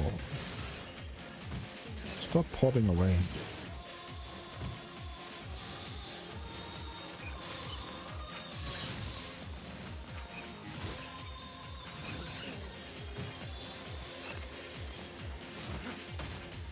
No.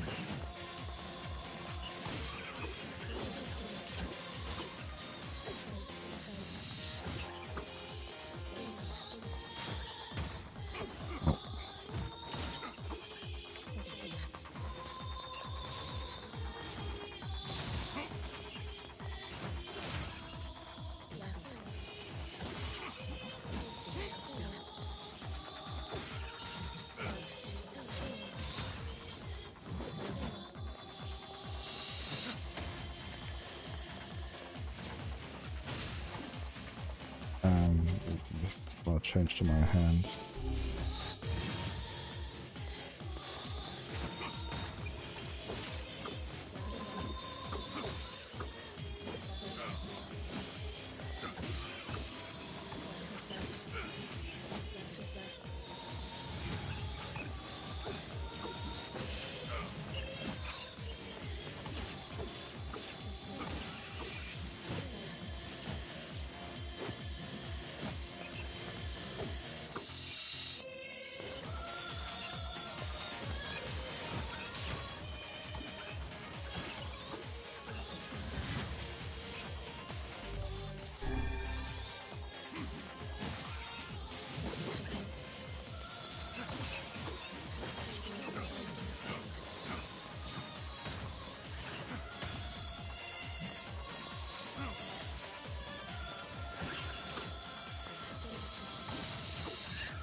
Oh, nice, a new weapon. Who's Embrace?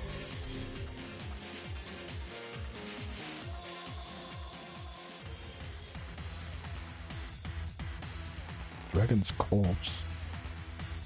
Oh.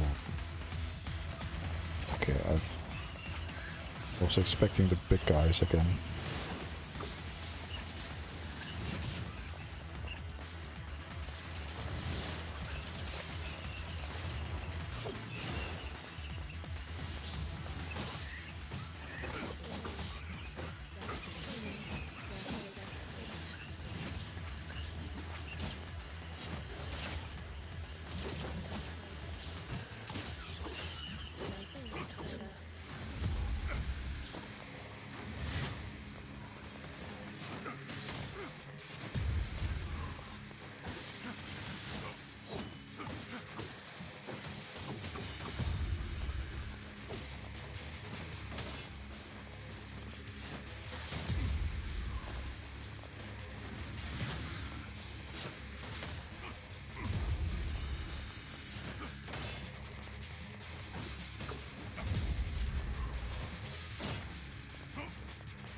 Side-scrolling, alright.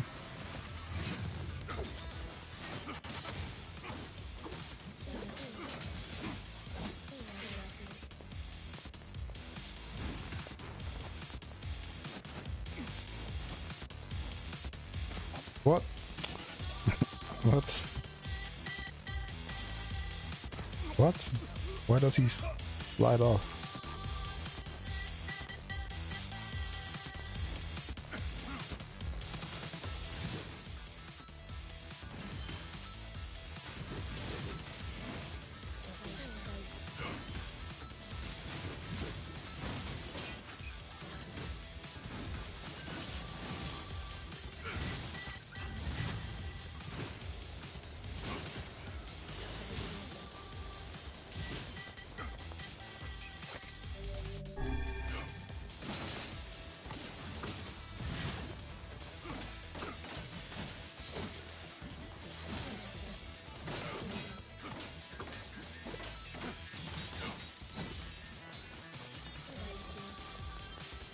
Open the store. Oh. Oh.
Ouch.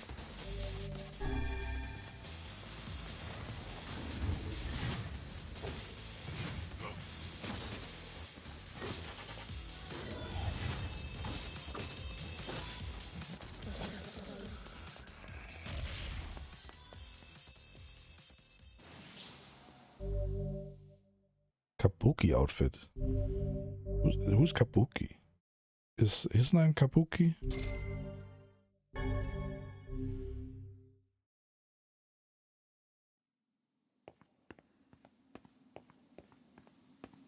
Oh.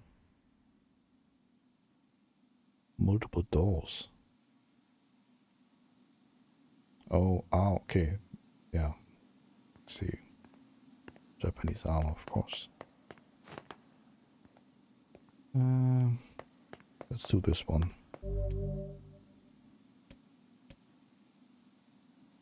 Yeah, I'm doing one more, and then how many are there? How many doors are there? I guess like 3 or 3 weapons.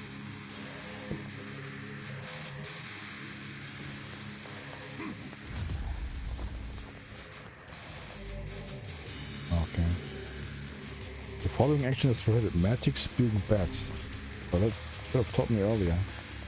But I can't use magic.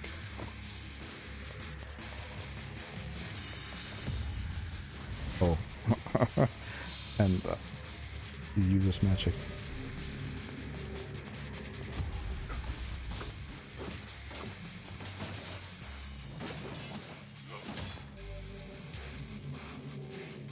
Protected turtle. Does it change? Can I use magic now? Yes, I can.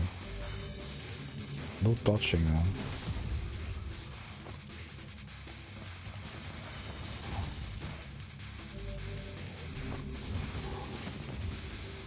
I'm down, bro.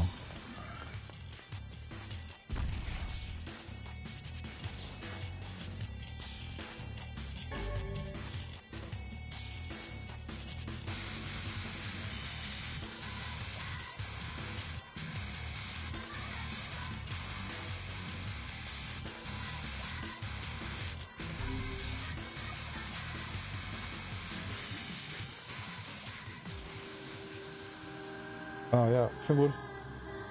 Sorry.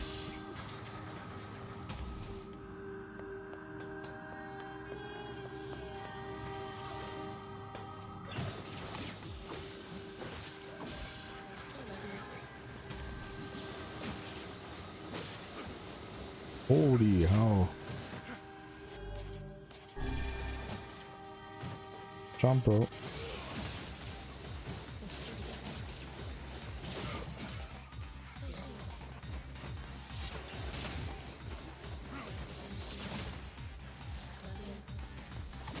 Any loot? Nope.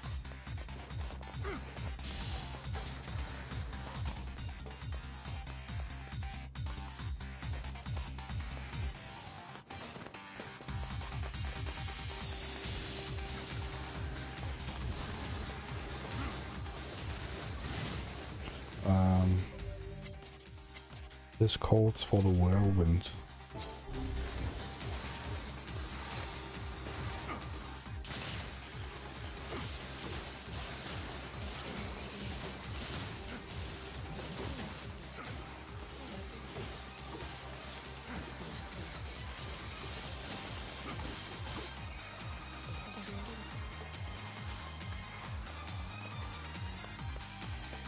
Nothing? Okay.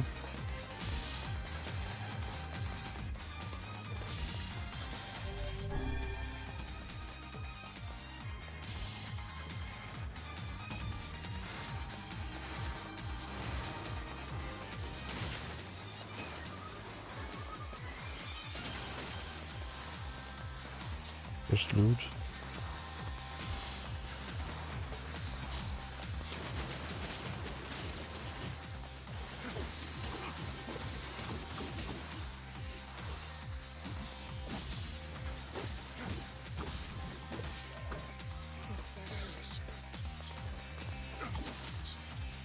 It seems we have been shut in.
seems we have been shut in.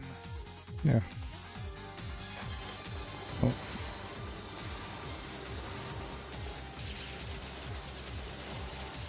This whirlwind is very convenient against barrages of magic. Better than a shield.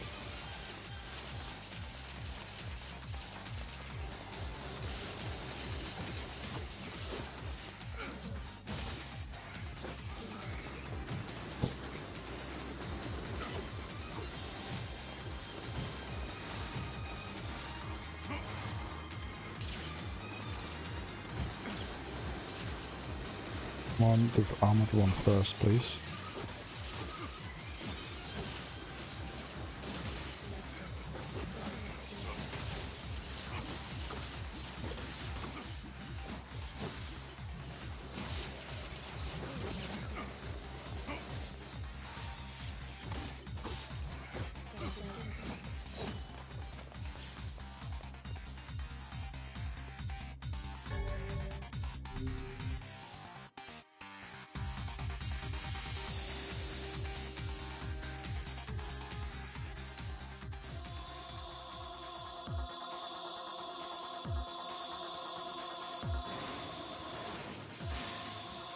Oh boy.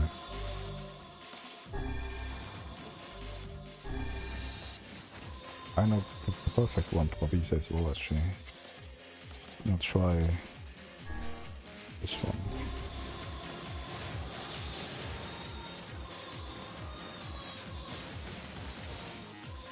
Okay, maybe not perfect.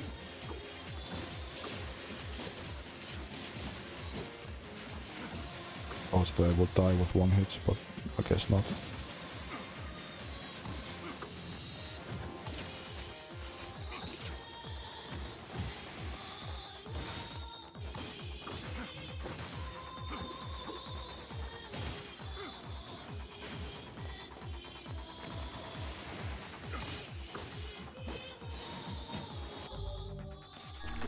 No.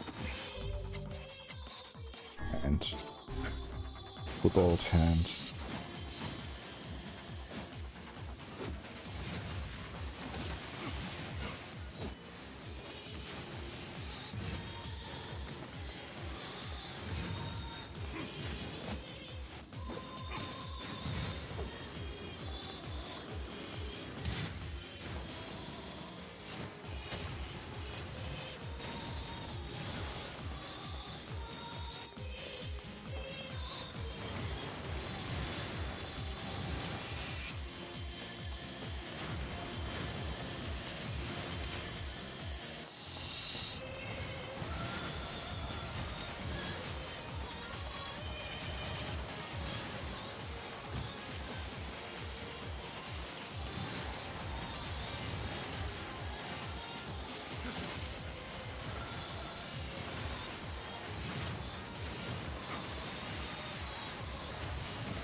Fool's Lament, 200 swords.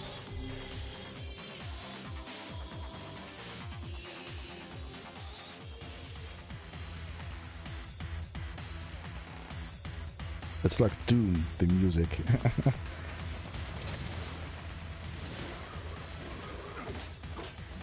Fighting all way through the hordes of demon shades, whatever.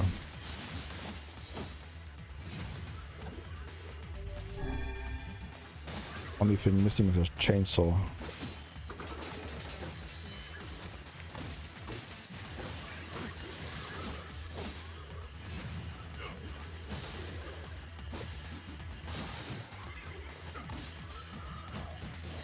Ouch.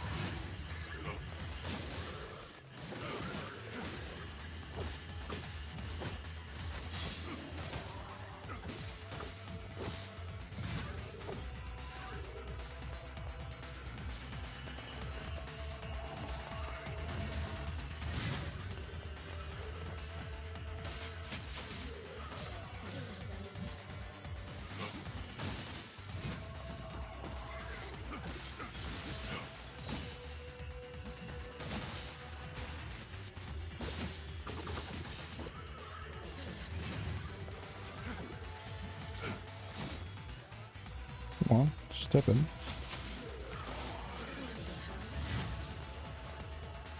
It's super easy if you just can knock them down. Which is like 1 hit from the fist actually. But it's also not very fun after a while.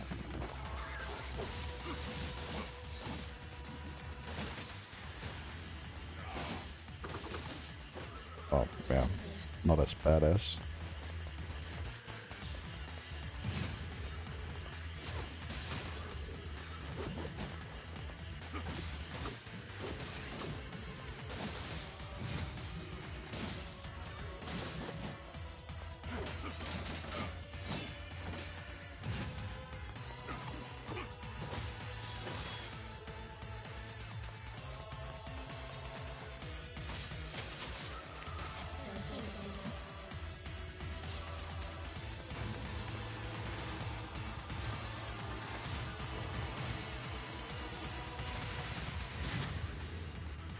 Damn, I didn't even die from that.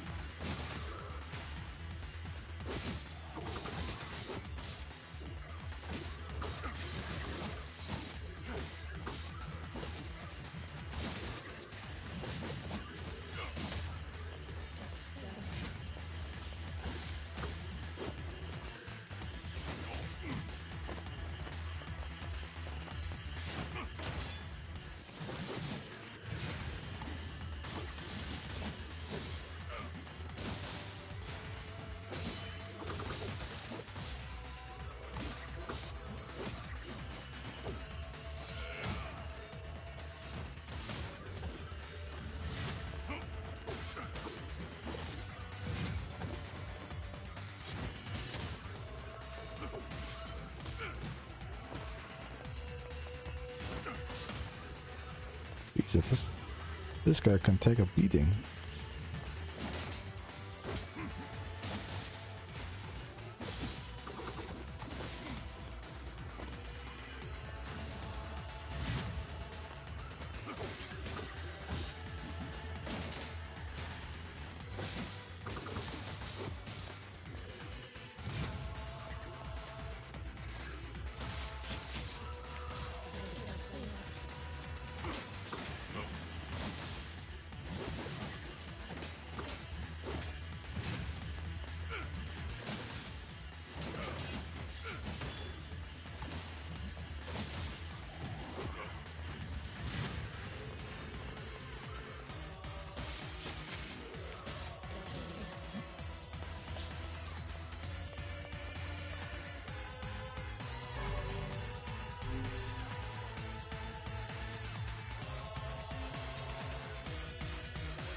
First person.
Hello, boy.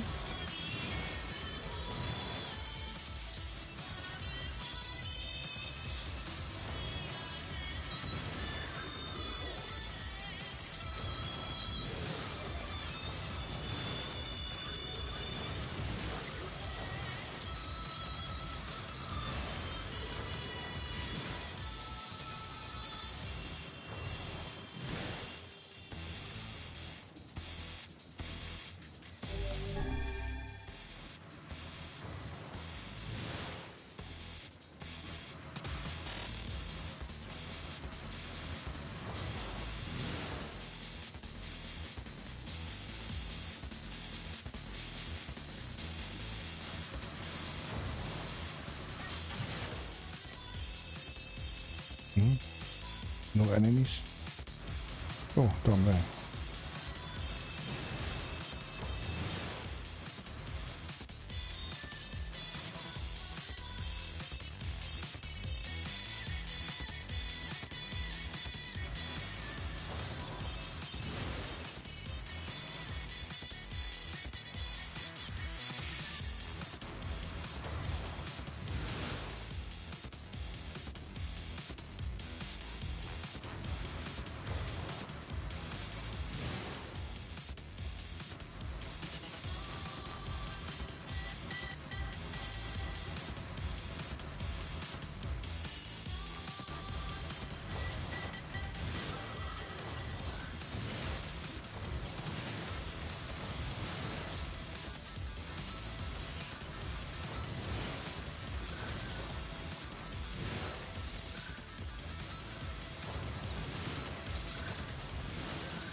Oh.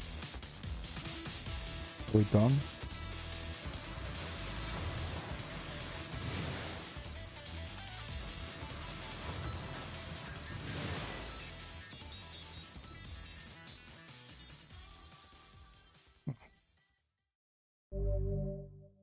Samurai outfit. I mean, I don't really need experience points anymore, but okay.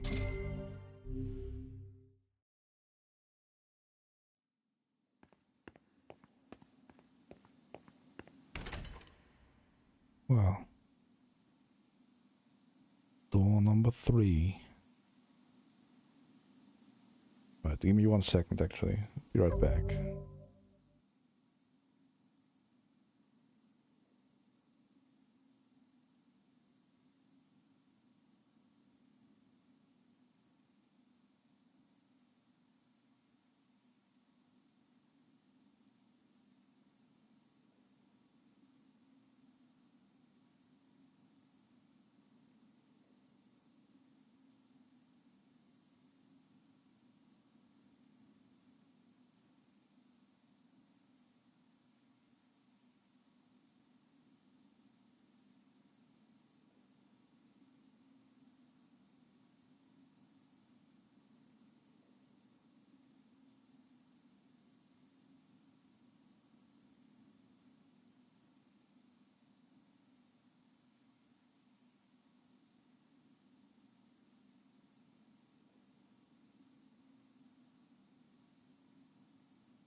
Right.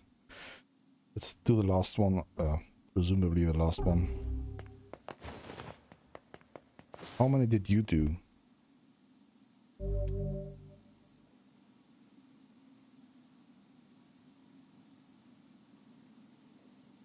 Wait, level 33?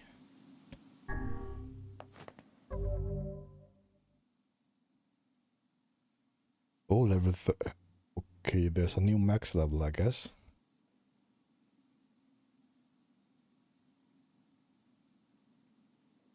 That's gonna be fine.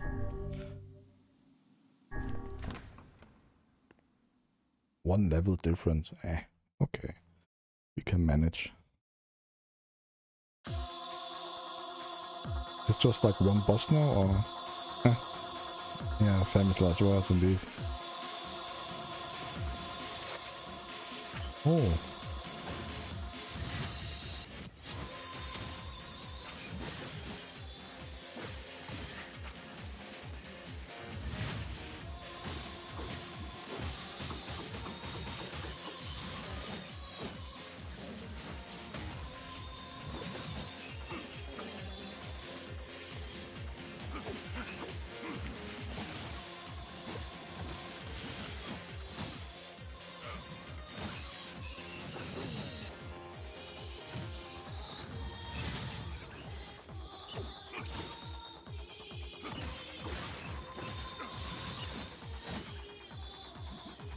They are kind of tough, I have to say.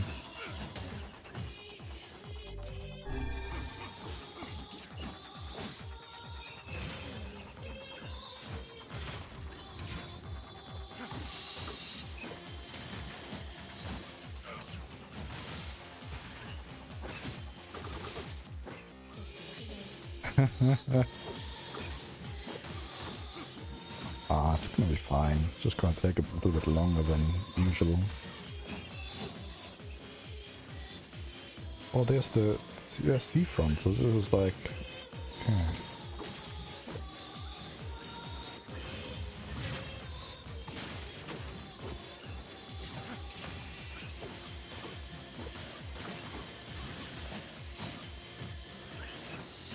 I mean, they don't do a lot of damage.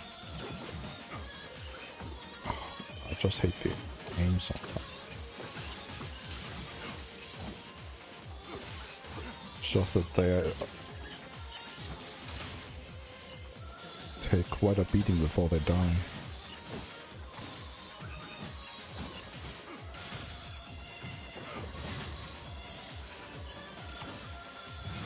Camera is weird.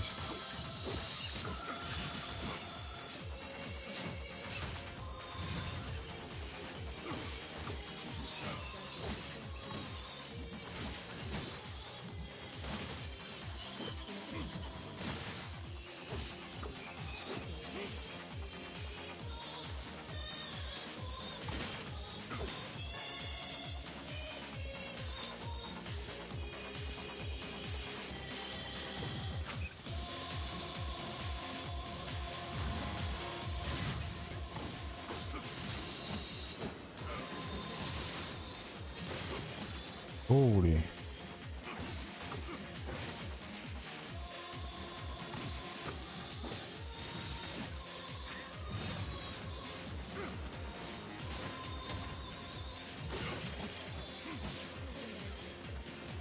Is he dead? He's dead. Why does the camera zoom out so much though? Didn't do that before, did it? Hello. How much damage do you do?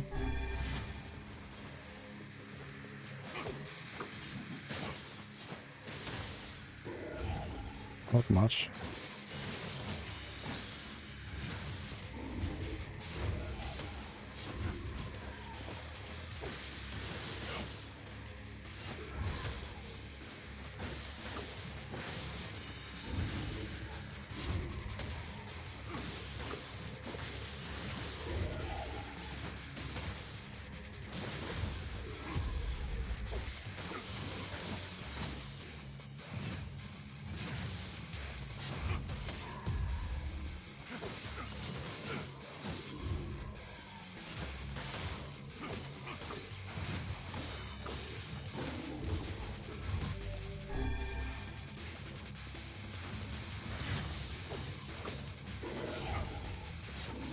That's fine.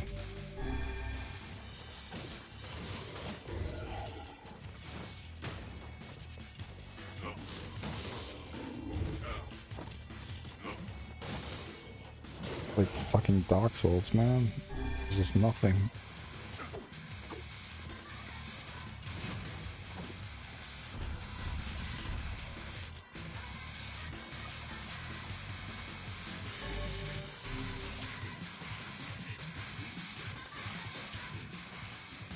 Foolish human? What? Oh. Hello. Oh, time slows. I never noticed. It slows when you charge up your attack.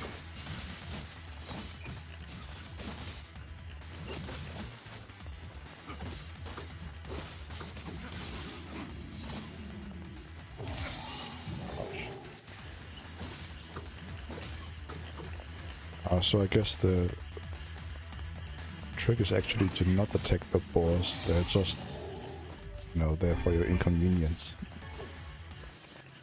Because the other two are so friendly now. Still.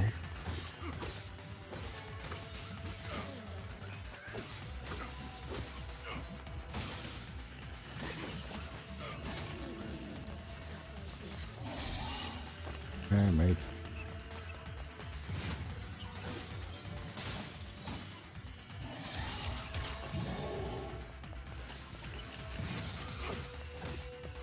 Can I even kill it? I don't know.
See what's left.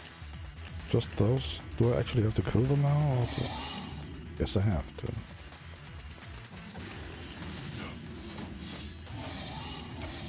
Ouch.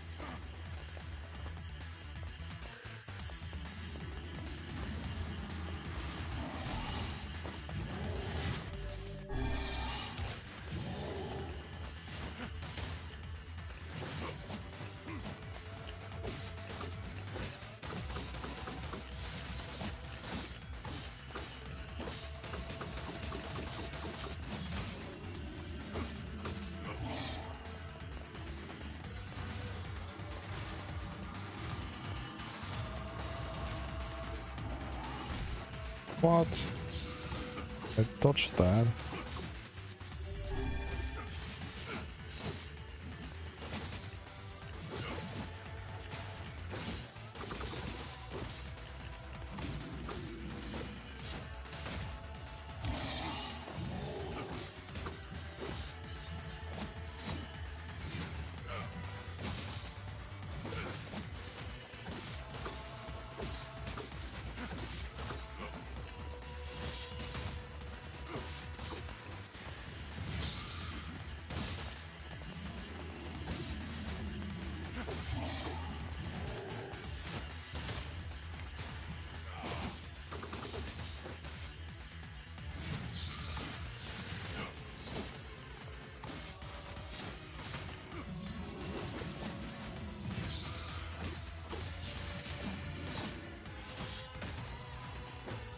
Go.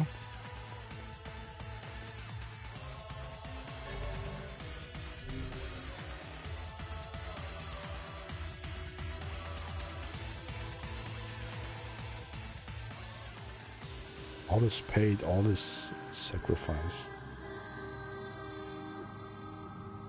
No, not this wheel again.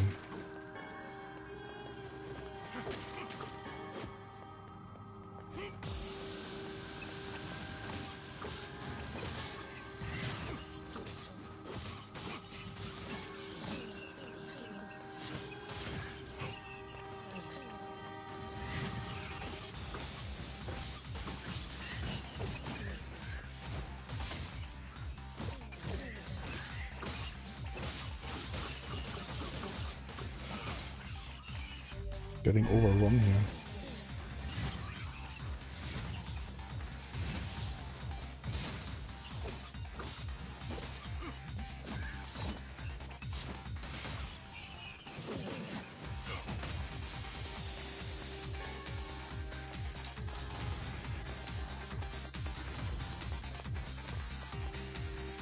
It seems we have been shut in. No.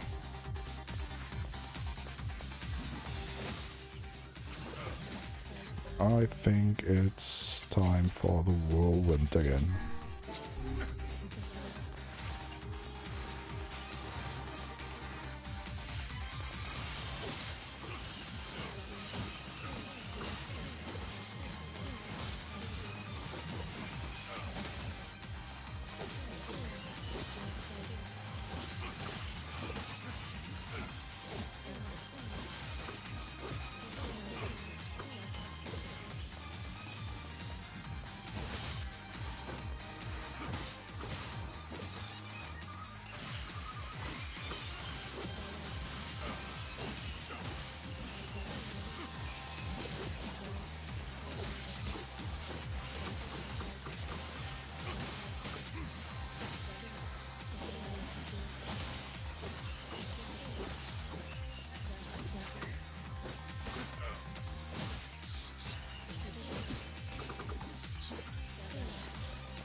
Seems we have been shut in.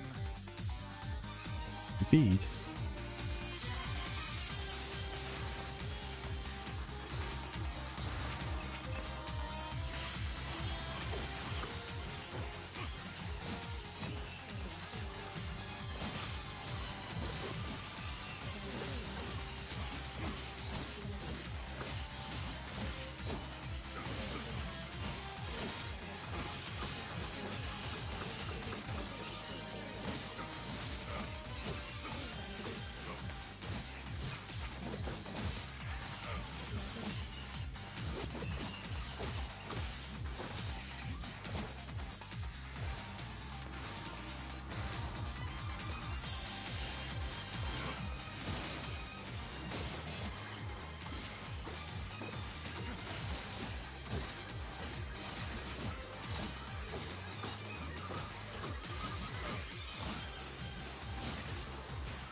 This small guy over here, and then we can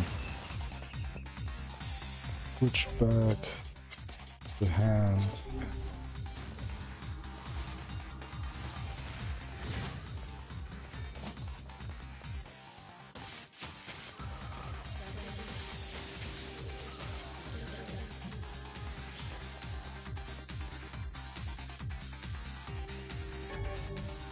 Spear.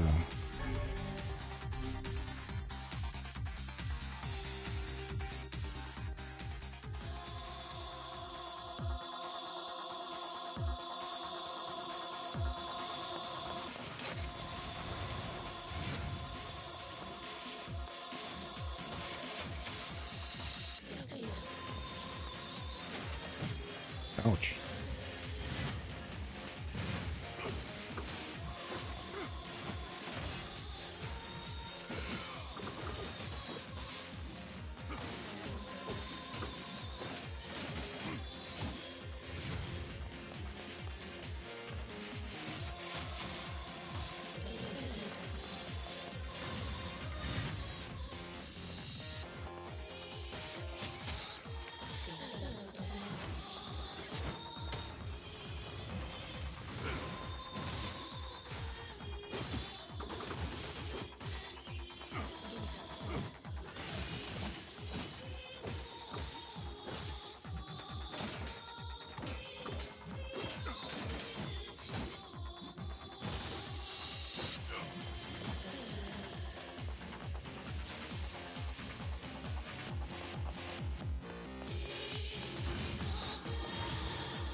No, no, no, no, no.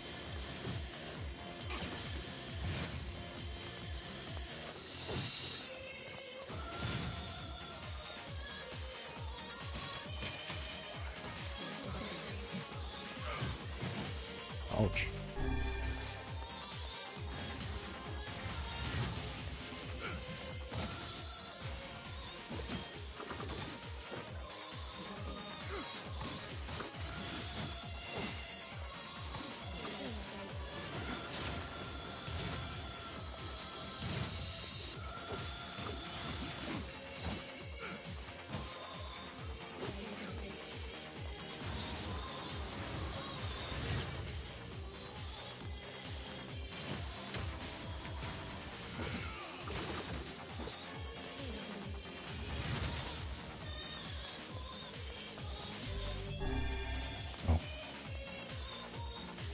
Oh.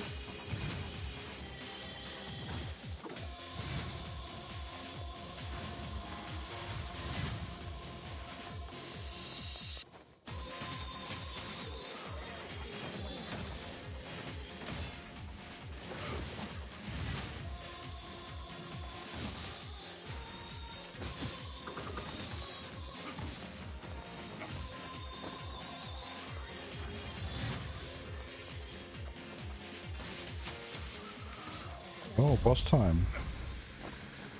And he does actually do damage for once.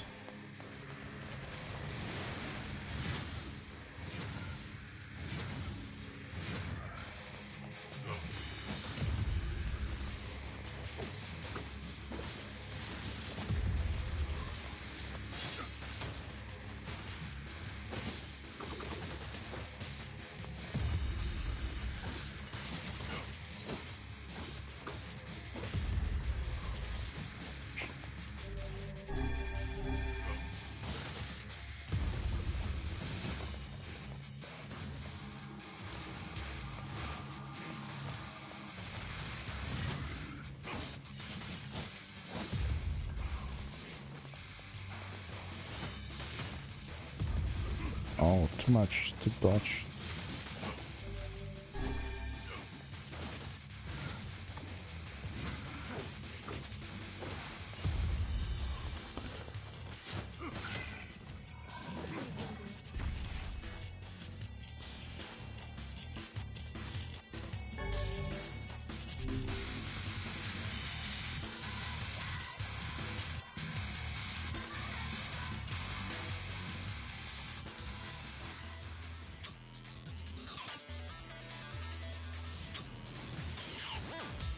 Oh, I thought we were done.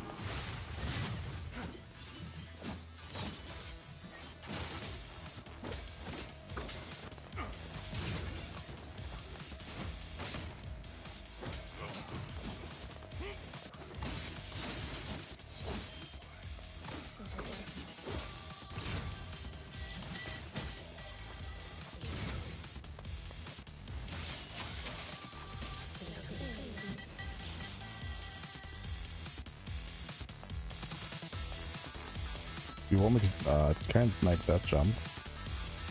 Jump down. Jump down.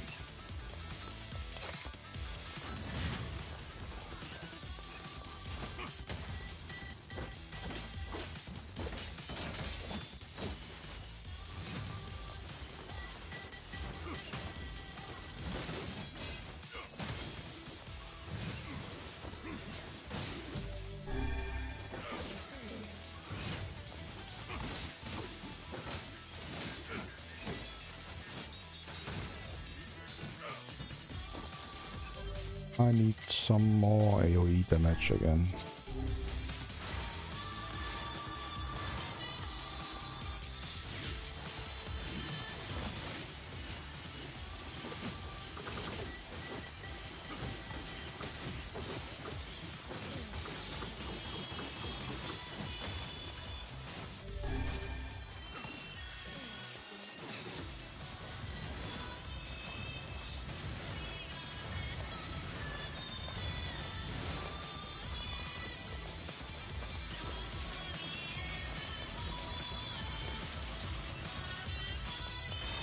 Damn, this guy over there won't die either.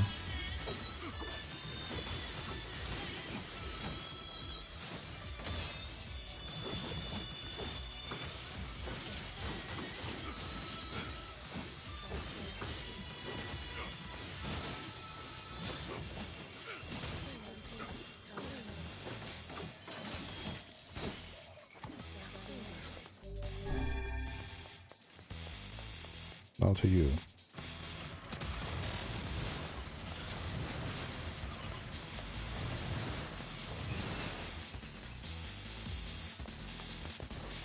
Door? Nope. More down jumping.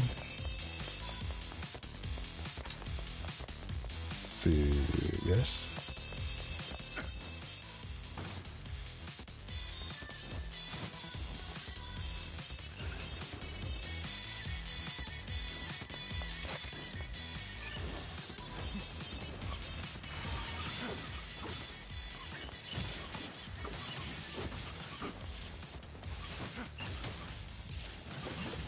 No.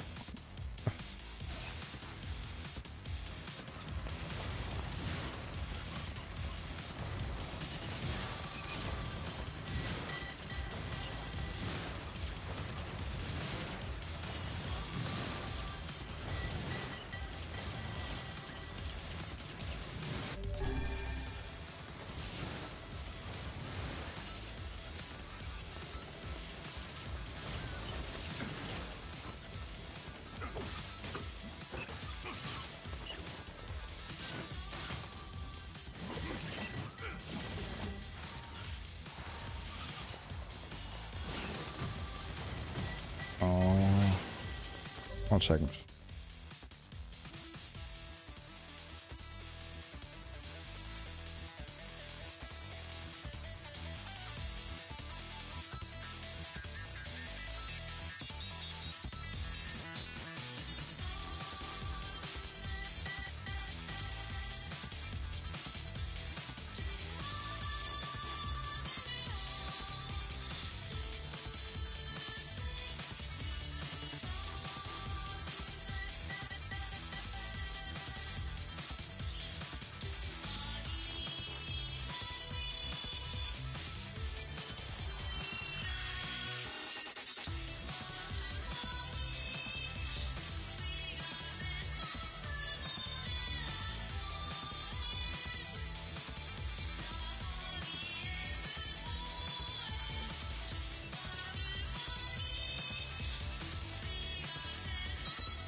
Oh, not again.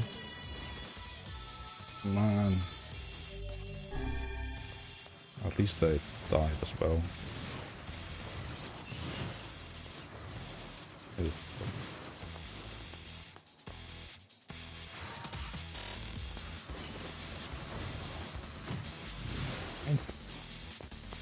You know what?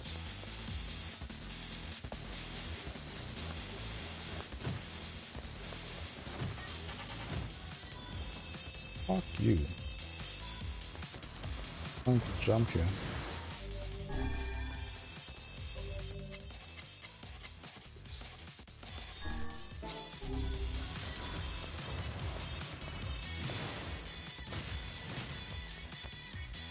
Uh-huh.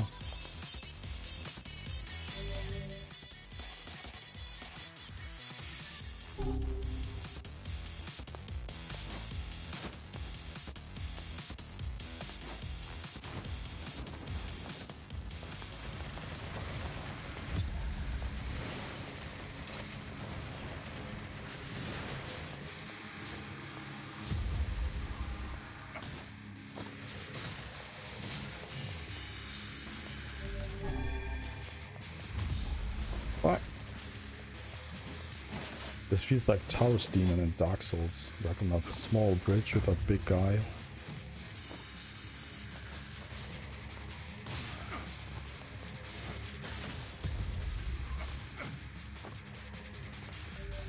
Give me here and...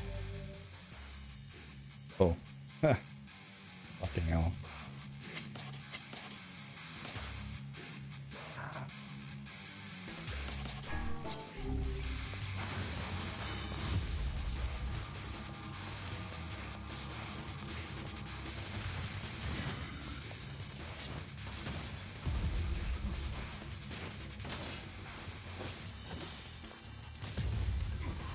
No. Why so much knockback, eh?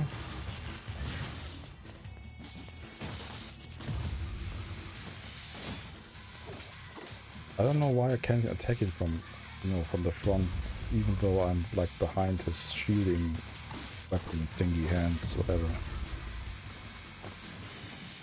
I think I'm... Can you like stop, bro? I'm trying to get behind you.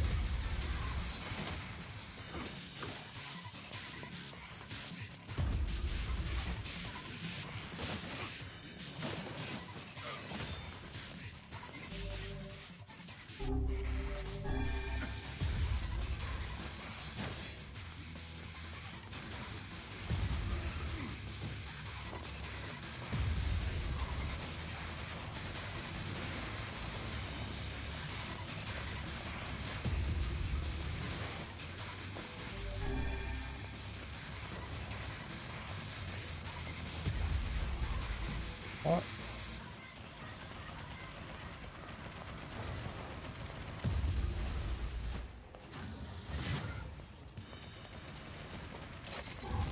What? That's a new attack.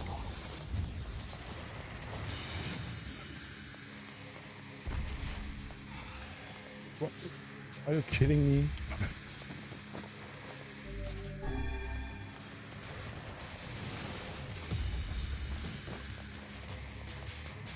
Fine, I'm just shielding you with my magic.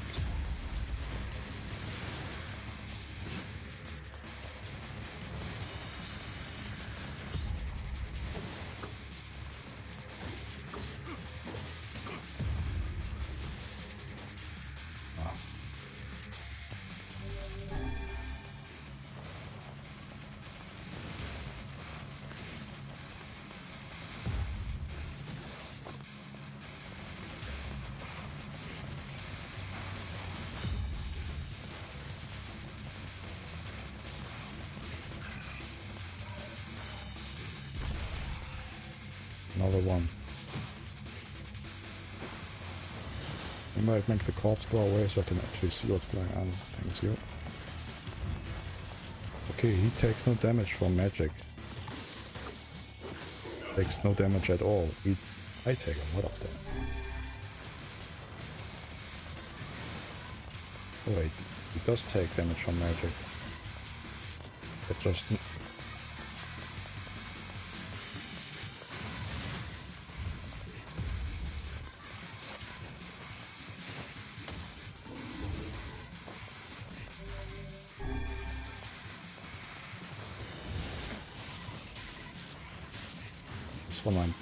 It's from the...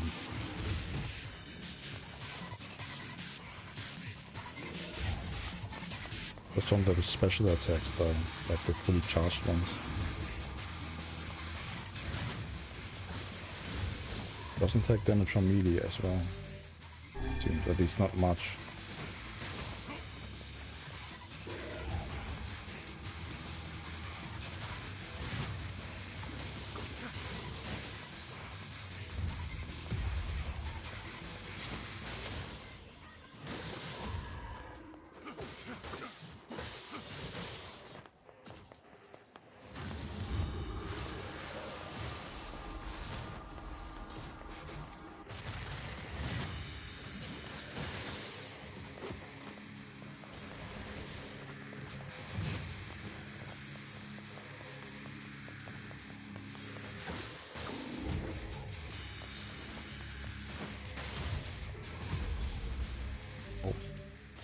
I got plenty of healing though, it's fine.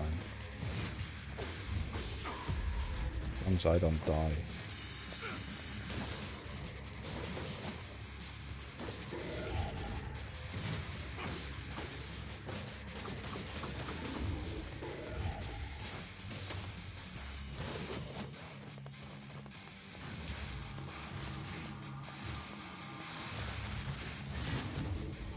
Waiting.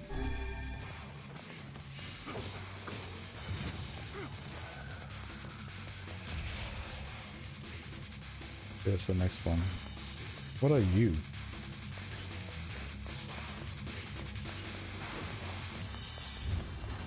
Holy hell, that's a new one.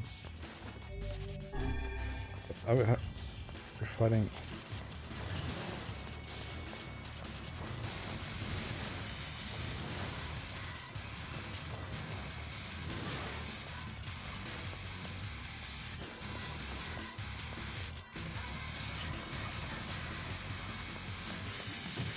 More enemies there.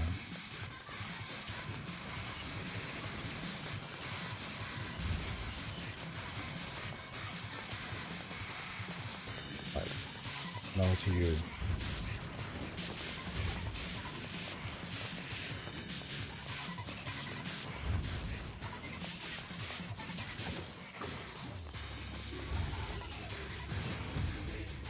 Oh.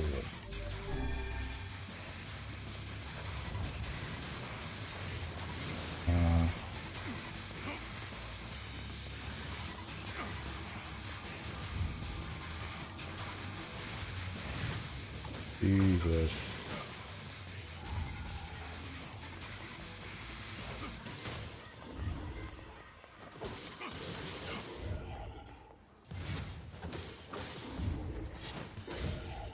What kind of attack was that?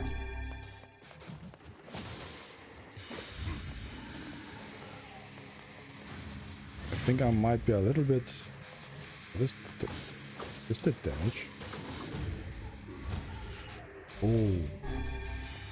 It's like really hard to determine what actually deals damage to this guy, because the last guys actually. He suddenly takes damage. Not anymore. Actually.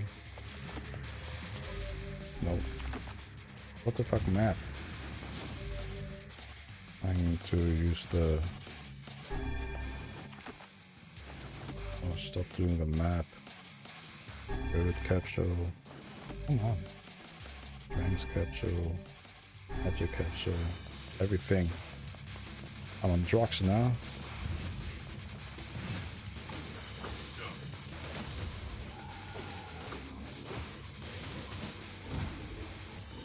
Oh.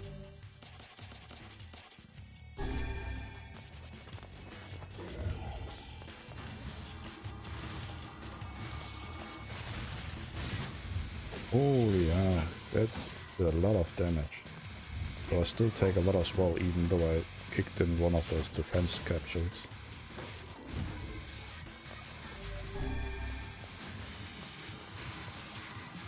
This is the Raven.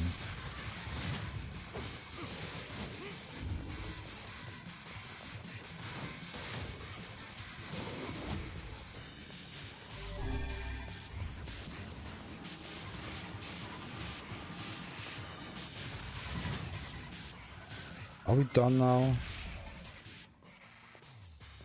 Thank you. Damn, I clearly needed a higher level for that.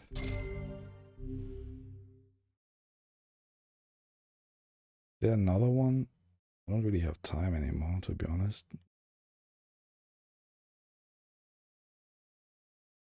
No, okay, we're done.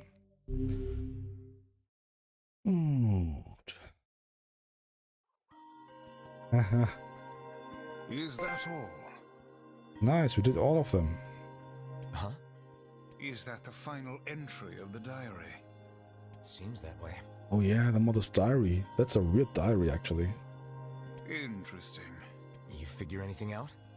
I fear not. Yeah, I'm not surprised. Well, that was some new content. A lot of reading, a lot of nearly dying at the end there as well. Let's take a look at the new weapons real quick. Tools are cord. It's a spear. Okay, looks like a snake. This is... Who's Lament?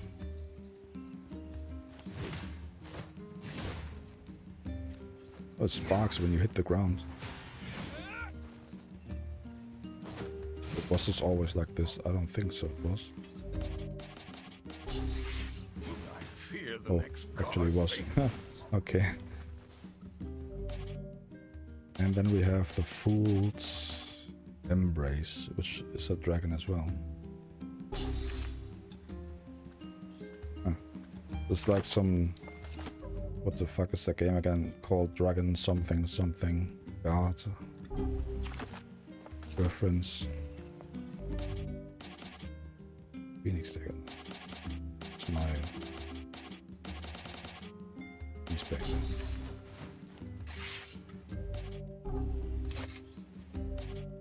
Yeah. Dragon God. Yeah, exactly that one. Okay, yeah. I have to go now, actually. A letter. Anything planted? Okay. Time to save. Down here. There we go.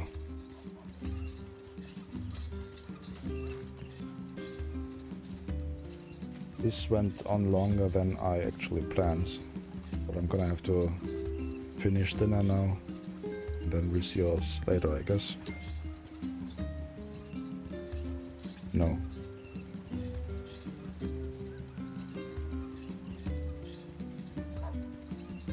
Till next time.